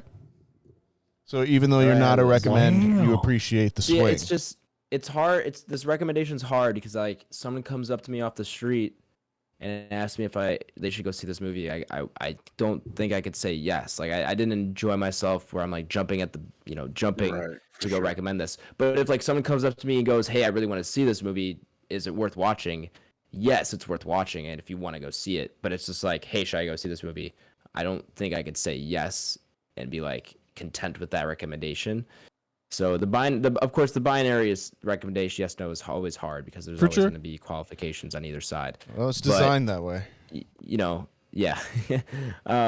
It's hard for me to be like, no, I don't want you to go see this, and obviously I do like the whole new ideas and stuff, but and maybe if that's you who also wants new ideas, then yeah, go see this and support that kind of thing, because like I said, I do want that, and I do like this for trying. Like definitely don't hate this movie. It wasn't good enough for me to like recommend it to a stranger, that kind of thing.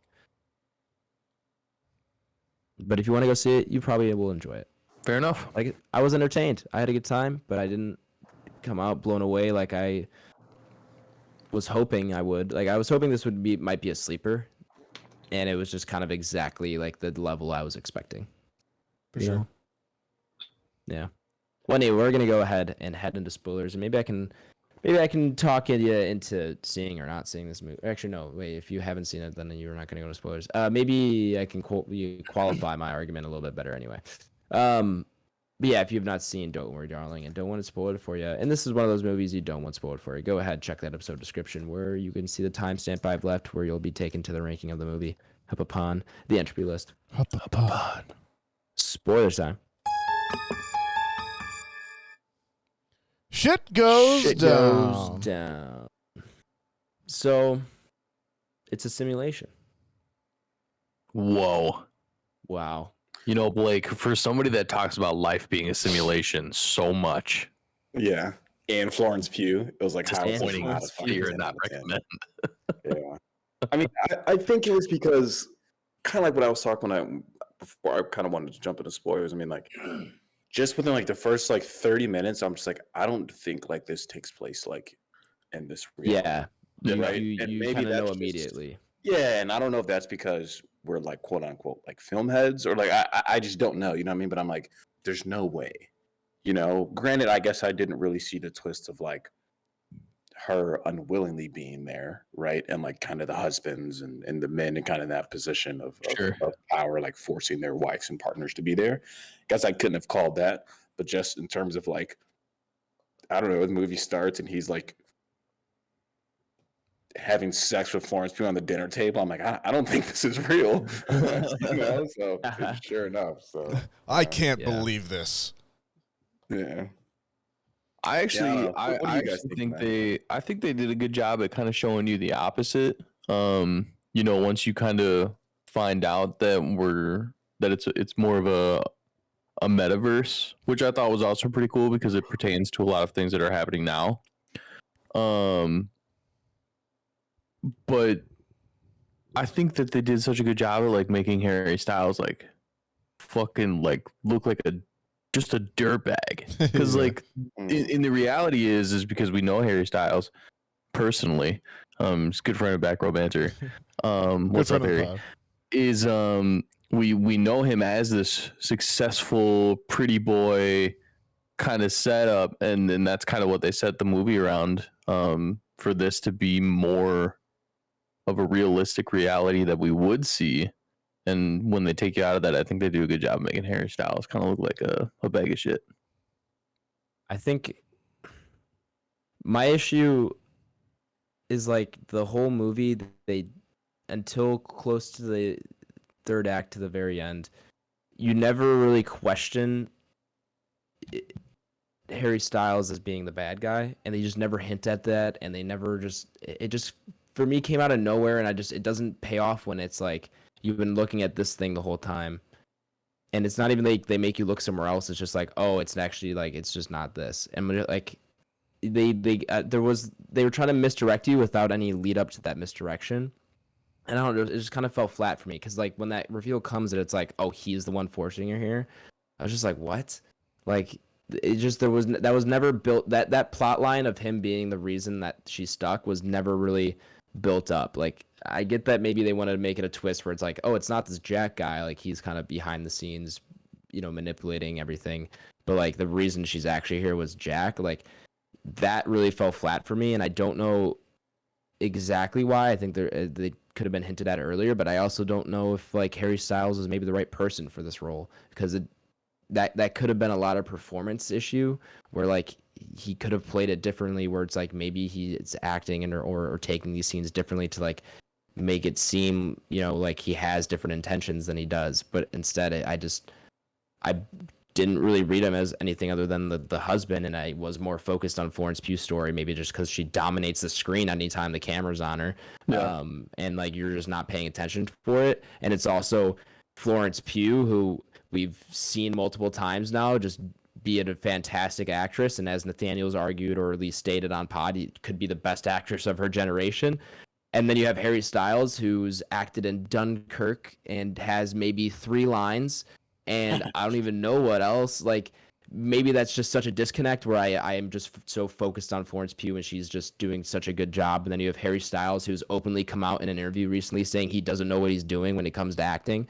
It's just that didn't mesh well for me. Like, I like them on screen together. I think they have good chemistry, but like his acting, I couldn't buy into the plot line that Jack was the one keeping her here and stuff like that. When they show you the real world, I'm like, oh, I like that kind of character, and I just wish I had more of that added into the husband he is in the world earlier on, or you see glimpses of his broken psyche earlier on, but you don't really get that until it's revealed that he's actually the one manipulating the situation. It's just not, there's nothing like subverted there. Does that make sense? Like, I just no, 100%. I think it felt a little flat for me. I've been thinking a lot recently kind of about the ordering in which you are presented with information when you watch movies, and how that kind of reflects on the movie itself and how it wants you to feel about certain certain characters and certain information, and what kind of experience it wants you to have. And I think with this movie, it suffers from the fact that it does withhold these kind of key bits of information in terms of what the plot is, but not necessarily nailing what the drama is. Like the plot is that there is the Harry Styles character has put Florence Pugh underneath this kind of metaverse style Ray piece or whatever, and they're both trapped in the bed. But her finding that out isn't what's very dramatic to us as a viewer. It's what happens after she finds out.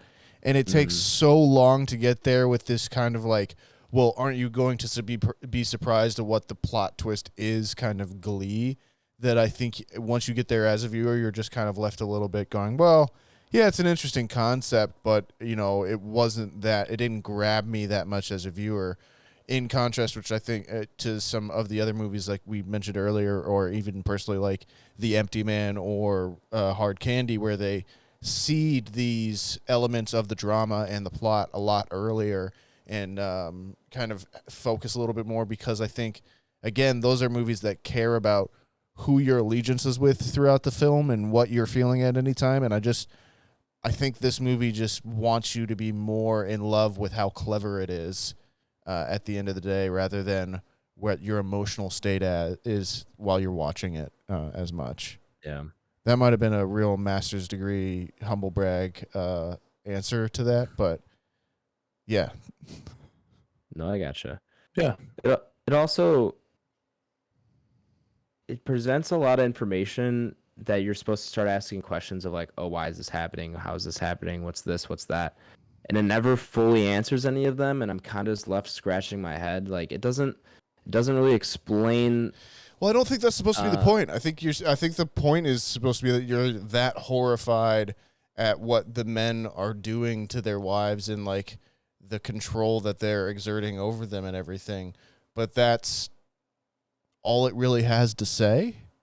Yeah. And it's trying to treat those other things as kind of incidental or as part of the game, but it's just it's one trick, and once it plays it doesn't really have anywhere else to go from there. Right. I think earlier in the series I predicted that there'd be a suicide at a garden party, and I didn't get the garden party. You called it. You called it. Yeah. But yeah, I don't know. It's one of those ones I think where the style that it does have is well done and will carry it a certain amount. Yeah. And the performances it was so are jarring. Good. Sorry, it was so jarring when you go back to like the real that I world. thought, I did find that interesting, and that was an element where, as a viewer watching it, I was like, "Ooh, I don't like that. That makes me uncomfortable. Like, that's not fun." And that's effective filmmaking for sure. It is. Yeah. No, it is. Well, because everything is so clean and pristine and well kept in the 50s in Victory, and then you go back and it's just like the dirtiness of the world that they live in. It kind of plays into the whole effect of course they'd want to get out of that. Like they don't live in a glamorous life when it's so glamorous inside the simulation. Well, she's happy though. That's the thing, is that she's happy living where she is. It's him that can't. Yeah, she is. It. Yeah. Well, yeah, and that's another.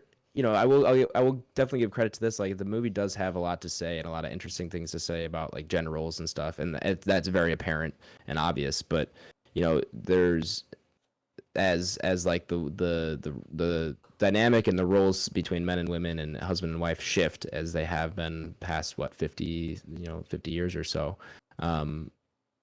It does leave not issues, but it's like what's the word? Adverse effects, where it's like obviously Jack is like he lost his job, it seems, and like she's now having to support both of them, and it's just like that would take an effect on someone who is expecting to provide for his significant other, and now he can't, like, it emasculates him, and it's just like, how do you deal with that? And that kind of stuff is kind of interesting to me, and I like that the film kind of delved into that a little bit, and as well as like the whole husband-wife role in the 50s, and they talk a lot about that, how like, oh, the wives here are, they're supplicant and they care for us, and we couldn't do what we do without them, like that kind of thing. It does have a lot of commentary on that, and I did like reading into it. Yeah, I enjoyed that side of it. I thought it was an interesting answer to what the question of, what the project was and everything. Mm-hmm. I just felt that it was a little bit of like the laziest version of that. Like I found the Olivia Wilde reason for being in there a much more kind of compelling storyline, of that I'm wanting to escape. And this is where, I can visit my children, similar to kind of, I guess, the Doctor Strange Wanda thing. But, I think I'm okay with like that being the reason that the Harry Styles character that Harry Styles putting her in there is I'm okay with that twist, but I just found that reasoning to be kind of the most obvious, or Sure. Yeah. It wasn't subtle, really. Right. Yeah. As a hammer, Yeah. But that's part of it too, and like I said, I think that has more to do with my feelings of the act of putting them in there, and the act of going through that everything is much more interesting than ever, whatever Harry's role is supposed to be within the game itself, or within the project itself. Yeah, it felt like we got to the twist, and like there's so much there once you reveal that, and then the movie was over 10 minutes later. Yeah, right. It didn't like, it had a chance. Like I know this movie was long, but like the first hour of this movie is just so drawn out. They could have cut her whole bit with her and the bus driver and the plane exploration out of that movie, for sure, and dealt with that later on, and kind of and then if you want it to be that exploration of gender roles and everything, have that conversation post her coming out of the game a little bit more, and dramatize that. I want to see that more. Yeah. I get it. She kills him in the game, and that's fine. But does she go and try and find out who else is in the game, or what else is going on out there, and how does she move on from that?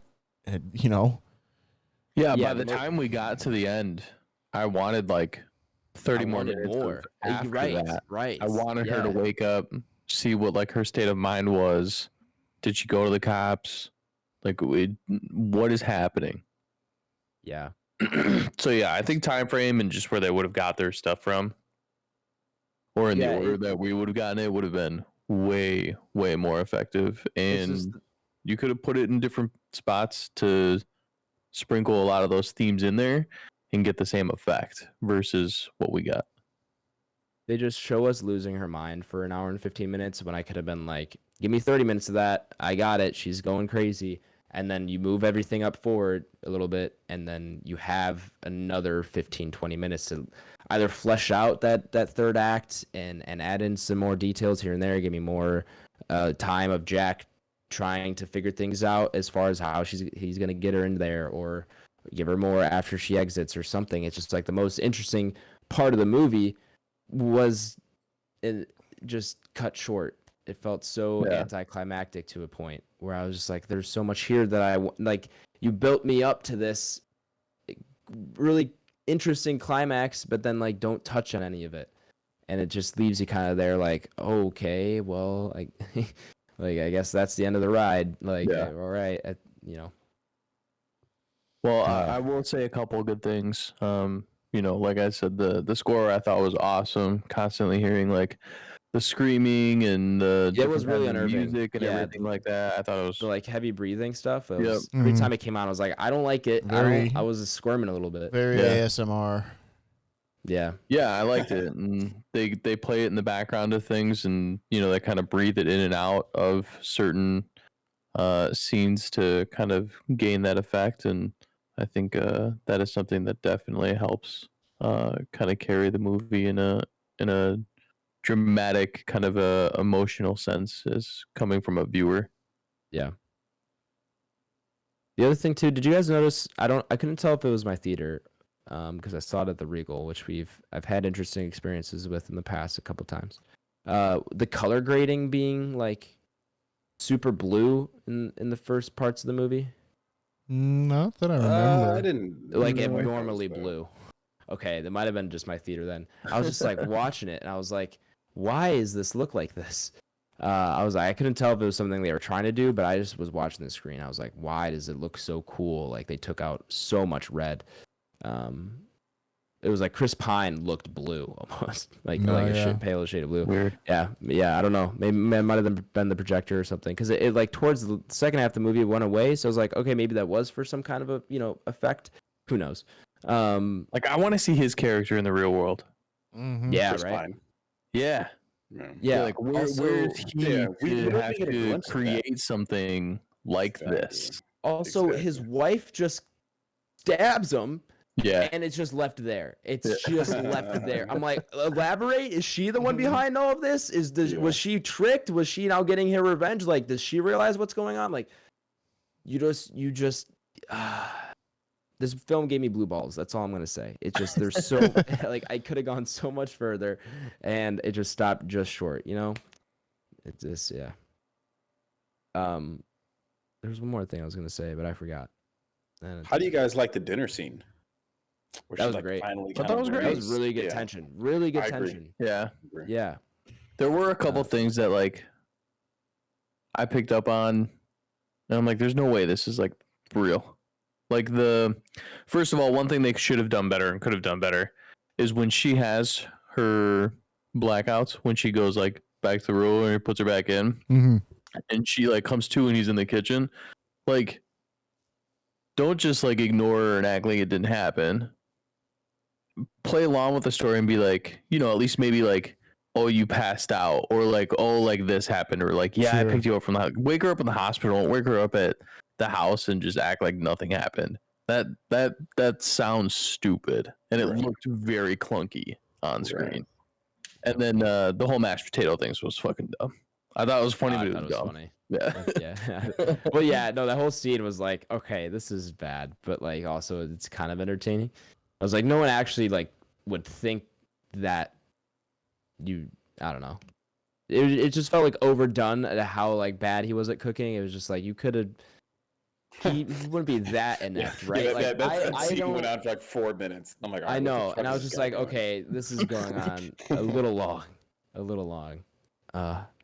Yeah, I don't know. This is like could have been so. It could have been like really good. It could have been way better than it was. We got a little Um, requiem in there with the eggs and the bacon and the coffee. Sure. Yeah, I Yeah. did notice that. That was actually really cool. Yeah, Yeah, yeah. it was. That's the first Yeah, thing I thought of. Definitely took me back. I will say though, like as I kind of mentioned, like the movie review, somebody left on. It might have been on Letterboxd on this film I said earlier. This has two of the better ones I've seen. Another one somebody mentioned that they just didn't like Harry Styles at all in this movie, and they were like, Nolan deserves an Oscar just for limiting him to like fucking 2 lines in Dunkirk, or like something in that. yeah, nature. dude. He's not like He's so noticeably- bland. Yeah, he's just bland. And like when I had that quote in the back of my mind that he doesn't know what he's doing when he acts, and I was like, I can see it. You have no idea what to do in this scene. Like you have just no idea. He plays every scene almost the exact same. Like he has no variation in the emotion he's trying to portray. He's just kind of he's like a cracker in this movie. And then it just- doesn't help that his co-star in this is Florence Pugh, and she's just like knocking that shit out the park. That's what I was saying. It's just like, it just makes it even worse. Yeah. Right? One of the best actors we have right now, killing it. And then you have Harry Styles, who's just doesn't know what he's doing or what he wants to do. How often is she just going to continue to do like the fish out of water role? You know what I mean? In terms of like everybody's in on something. I guess not everybody, because that's. I mean, what? It was only Midsommar in this, really. But I don't know. It's funny. It's just what the else? same thing. I need to see what else she's in. I want to watch more Florence Pugh. Black Widow. If I want to watch her Well, in yeah, I this remember kind of that one. setting, going through this range of emotions, I'm just putting on Midsummer 100 out of 10 times before I watch it. I'll never watch this film again, to be honest with you. Yeah. She's in Little Women. Yeah, I've seen that. She's Black actually Widow, starring in a new Hawkeye. horror movie. I saw like a teaser. Maybe the other day. I I'll see if I forgot find she's it. in- I'll shoot it to you guys. She's in Oppenheimer and she's in Dune Part 2. Oh, that's so Yes, amazing. that's what it was. It Yeah, was. that's I think so it might have been amazing. Dune Part 2. Or maybe I read an Yeah. article on that. Also, if anybody cares, Carolia is a not recommend. See, Okay, I do care. shout out. I agree. Shout out Leah. All right. Do we have any more to say? No, I'm ready to rank it. Are we good? All right, let's get this up. Hup upon. Welcome back, listeners who skipped over the spoiler segment of the podcast. We're going to go ahead and rank. Don't worry, darling. Hup upon the Entropy list. For those of you who do not know, the Entropy list is Back Row Banter's official list of every movie we have reviewed, regardless of genre, regardless of anything else, all on one fantastic list.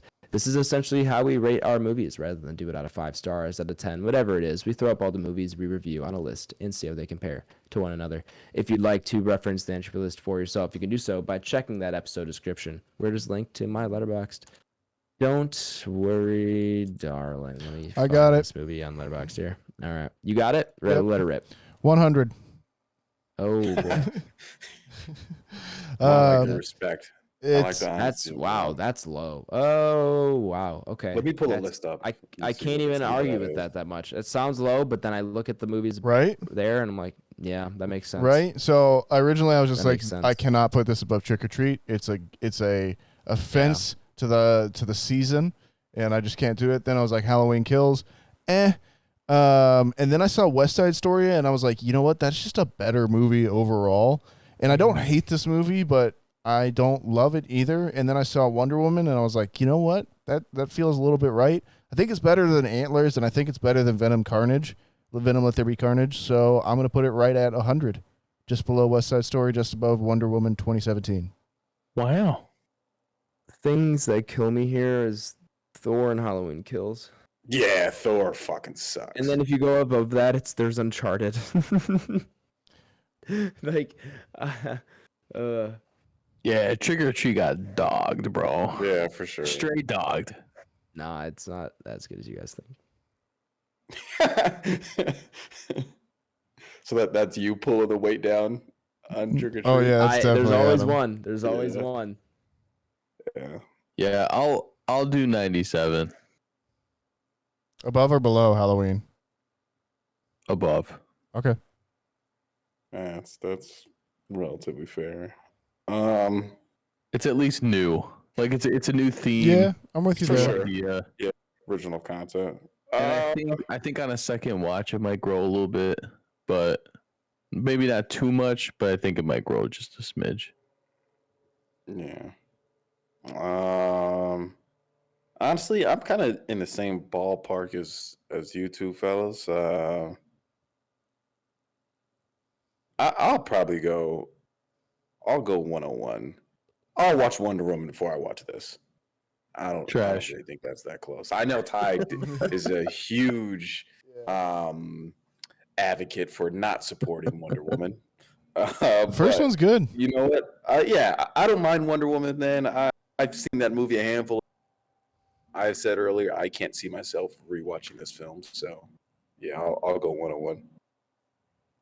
I didn't think this would happen based on my yes or no recommendation, but I guess I'm the highest at 93.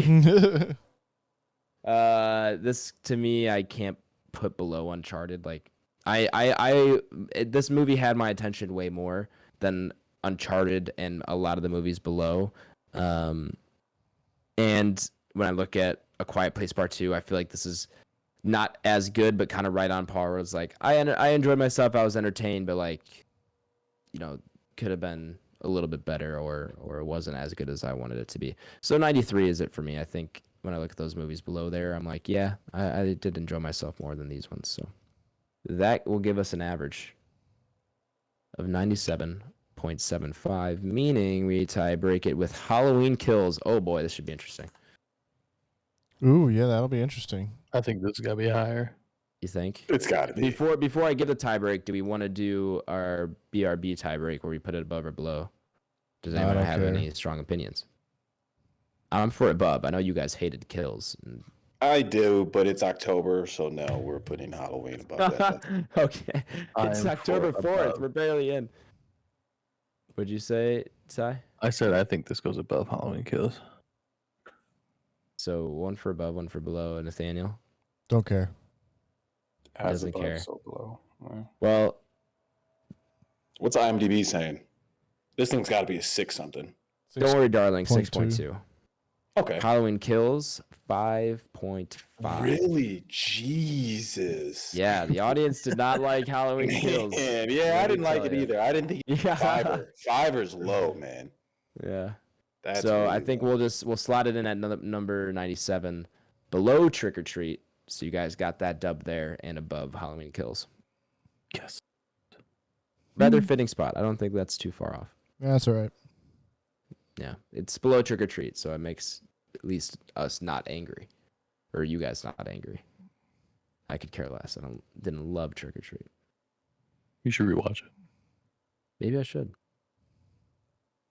Anyway, maybe I should watch our next review, which I probably will watch. I think I should. You guys think I should do that? Watch the movie that we're reviewing? I would minutes. recommend it. Cool. Well, we were originally slated for Alien, but then we skipped American Psycho. So I'm gonna leave it up to you guys. Do you guys want to do one or the other, or just stick with Alien? Do you want to do American Psycho? I'd rather do Alien. Alien. 1 vote for Alien, I'm always down for Alien. and 2 votes for Alien.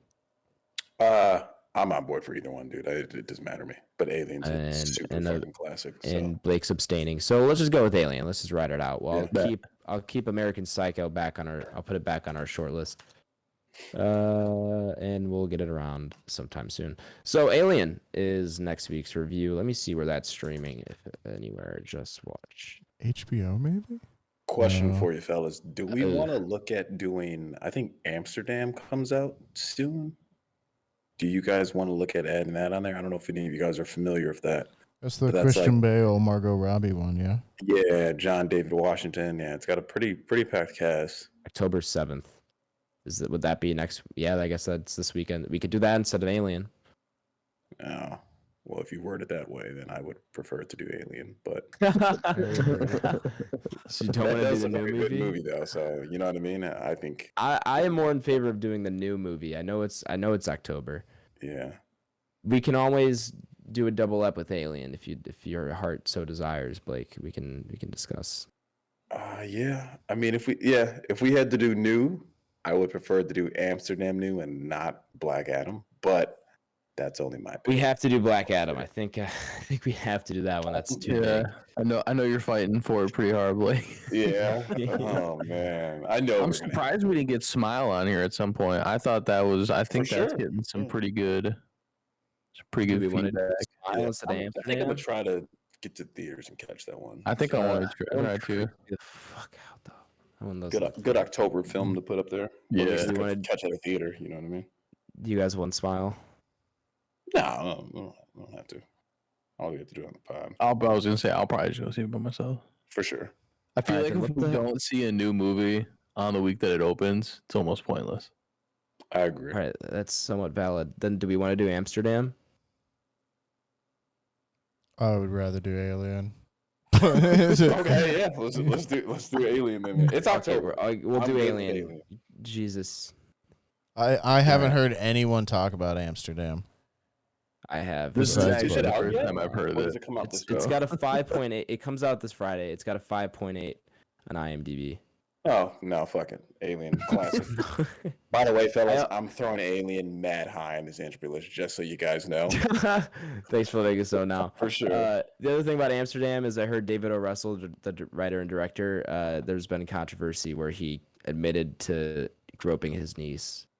Oh, fuck that guy. Yeah, so Allegedly. it's been no, Allegedly. he confirmed it. He Oh, directly okay, from then, his yeah. mouth. For sure. Fuck that guy. He like publicly stated that or something. Yeah. I heard that on a then podcast I don't I want was to listening support to today. anything he ever creates. Yeah, so yeah. We'll just skip Amsterdam. And we're watching Alien. It is streaming on Stars, which I think is can I watch it on Amazon? I can get a 7-day free trial.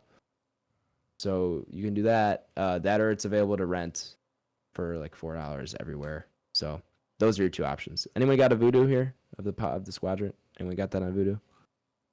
Alien? I Yeah. think I have it on Voodoo, to be honest with you. I got to double All right. check. All I'm right. almost positive I do. Let me know. Audience, you're not getting his Voodoo, unless Blake's feeling extra generous. We might have to coordinate though between Venmo, Squadron $2. and the I'll let audience. anybody watch it. $2 is that the subscription fee? Is it a one-time Yeah. thing?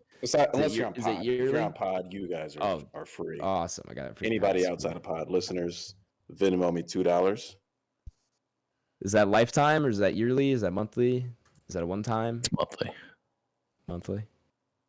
Monthly for big cat Voodoo. I'd pay that. I think the selection on there is better than Peacock, so I think we could probably give Foley a pass too. maybe. Either that or I'll give Foley my free pass and I'll pay his $2. But either way, Foley's not paying. Let's get out of here. We're at 2 We're hours. so late. Join us next week for Alien. What's after that? Where are we in the show here? Let me go here. 5-star review, Nathaniel. I know we have more now, right? We do. Do you want to go over one? Let's just skip it. We got this harvest. We might as well just spread it out. But yeah, if you want to leave a 5-star review, you can do so on Apple Podcasts. We'll read out whatever you say. You can email us for any questions, comments, concerns, grievances, anything of that sort for Back Row Banter Pod or at backrowbanterpod@gmail.com. Follow us or share the podcast. A friend, family member, a husband, a wife, or your neighbor, whoever. Follow us on Twitter at Banter Row, on Instagram at Back Row Banter Pod, and our YouTube is just Back Row Banter. BlakeHolder, where can the people find you at, my man? You're muted. Might be on the mic. I can't hear you. Yeah, we can't hear Blake. Still can't hear you. Is your mic muted? Like the button on the mic. Well, you can find me at Letterboxd Is it and yellow Twitter. or green? I still don't hear you. All right. Well, yeah. Nathaniel, you go. You can find me on Twitter and Letterboxd at @nsgingrich. You can find me on Instagram at NathanielG92. My other podcast is the Sandpiper Tapes. Talk to you later. Twitch.tv/El Trabajo 87. Twitter, Letterboxd, and Instagram are all Tyler Vidalis. Blake, if your mic's fixed. You guys got me?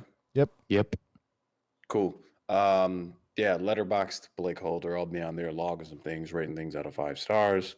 Handful of horror stuff I want to get to this month, as I kind of mentioned earlier. So I should put together a decent list on there. May put together a list of like my favorite horror movies of the month that I watch. I got to see if I want to dedicate that much time to it. BlakeHolder, that's my name on there, and yeah, that's about it. I don't know. Am I missing somebody, or I was trying to figure out the mic situation? Okay, good. Adam needs to go. Yeah, you can Popcorn find Adam. me on Twitter at Aish24, on Letterboxd at Aish, and on Twitch at twitch.tv/Aish. That's it for episode 120. Don't worry, darling.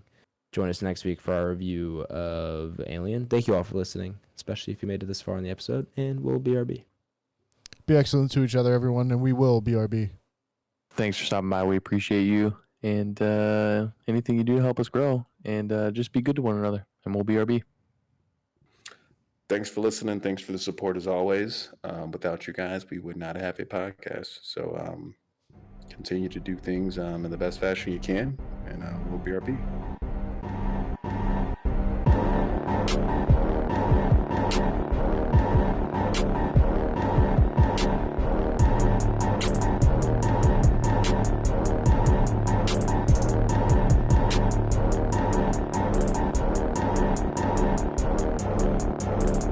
America.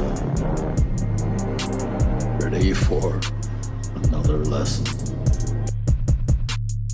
New couch. Blake, I put the Last of Us trailer in Trailer Talk. I don't know if you care to watch it or not, because I don't know if you even Probably much you not, care yeah. about that. Yeah. So, just thought I'd let you know. For sure. Did I overhear a new couch, Nathaniel? Is that what I heard? Yeah, new couch. Ah. New Uh-oh. couch is gone. It was just driving us nuts because it was squeaking all the time.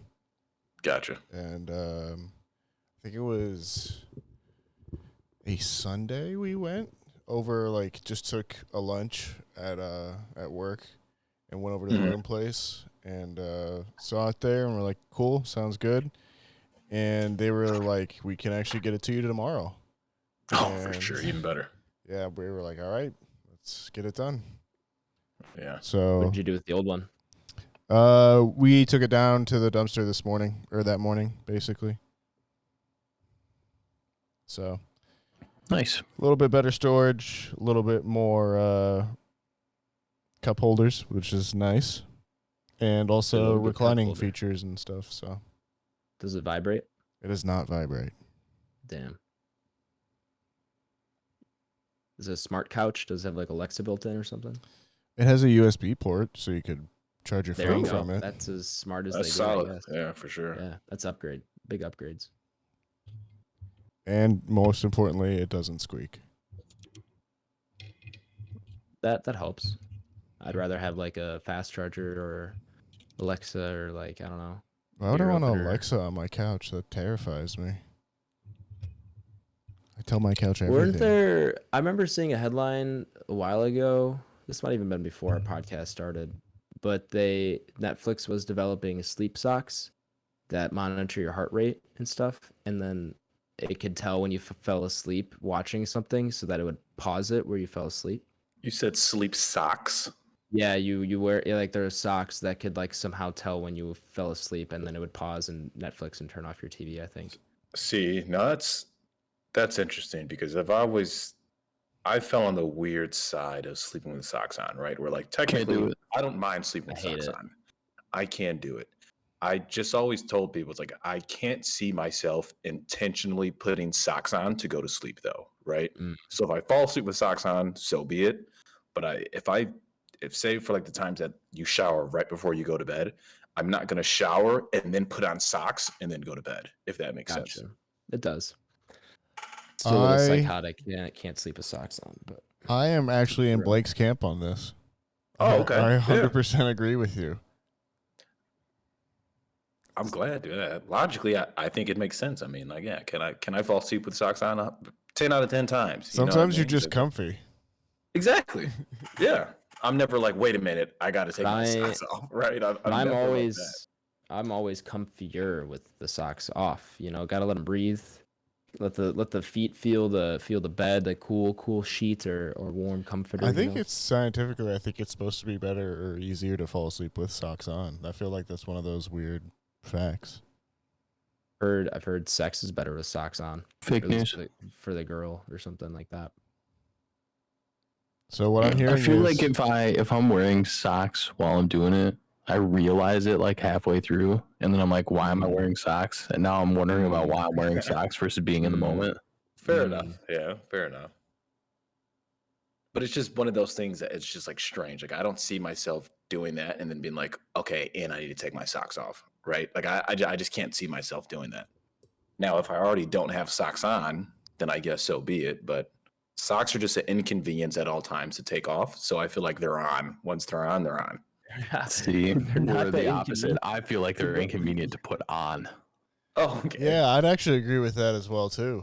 It's easy to take socks off. I wouldn't say Wait, it's you agree with inconvenient. who, Nathaniel? Me or Ty? With Tyler on that one, I think taking your socks off after the end of a day is one of life's great pleasures. One of the best feelings. It Oh, is, wow. yeah. Yeah.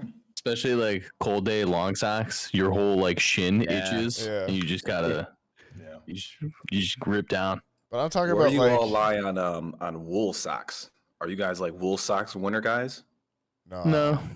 Oh, I man. have I like can a do pair or that. two of those fuzzy socks. I mean, I'm not ashamed to admit it. But Yeah. I have a pair or two of those.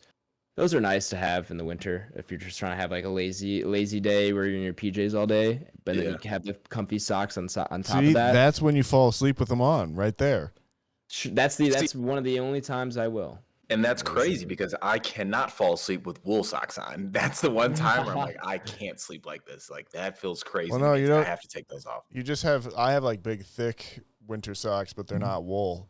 That's when I would like fall asleep with them on. Yeah. No, I can't do the wool socks. Do have a lot of pairs though, but also I've done a long bid, as they say in Minnesota, where it's fucking -20. So like Sure. wool socks was like mandatory. You wouldn't even dare walk outside without Yeah. wool socks on. Did you guys? Did you do long johns? Still do. In college, I did. Depending on the temp, like if it was like one of those days where it was really cold, I would definitely do like the long johns. When you say long johns, I think you only mean the bottoms, right? Like not the tops. Yeah, pretty much. I Okay. mean, I say Yeah. tops are optional on that one. Okay, then yeah, I did the bottoms in college I would say more than a handful of time, a decent amount of times for sure. If it was really cold, put those on with some sweats, and I'd Absolutely. be all right. But -20 is just a different breed, fellas. I live in it. You think the cold is your friend?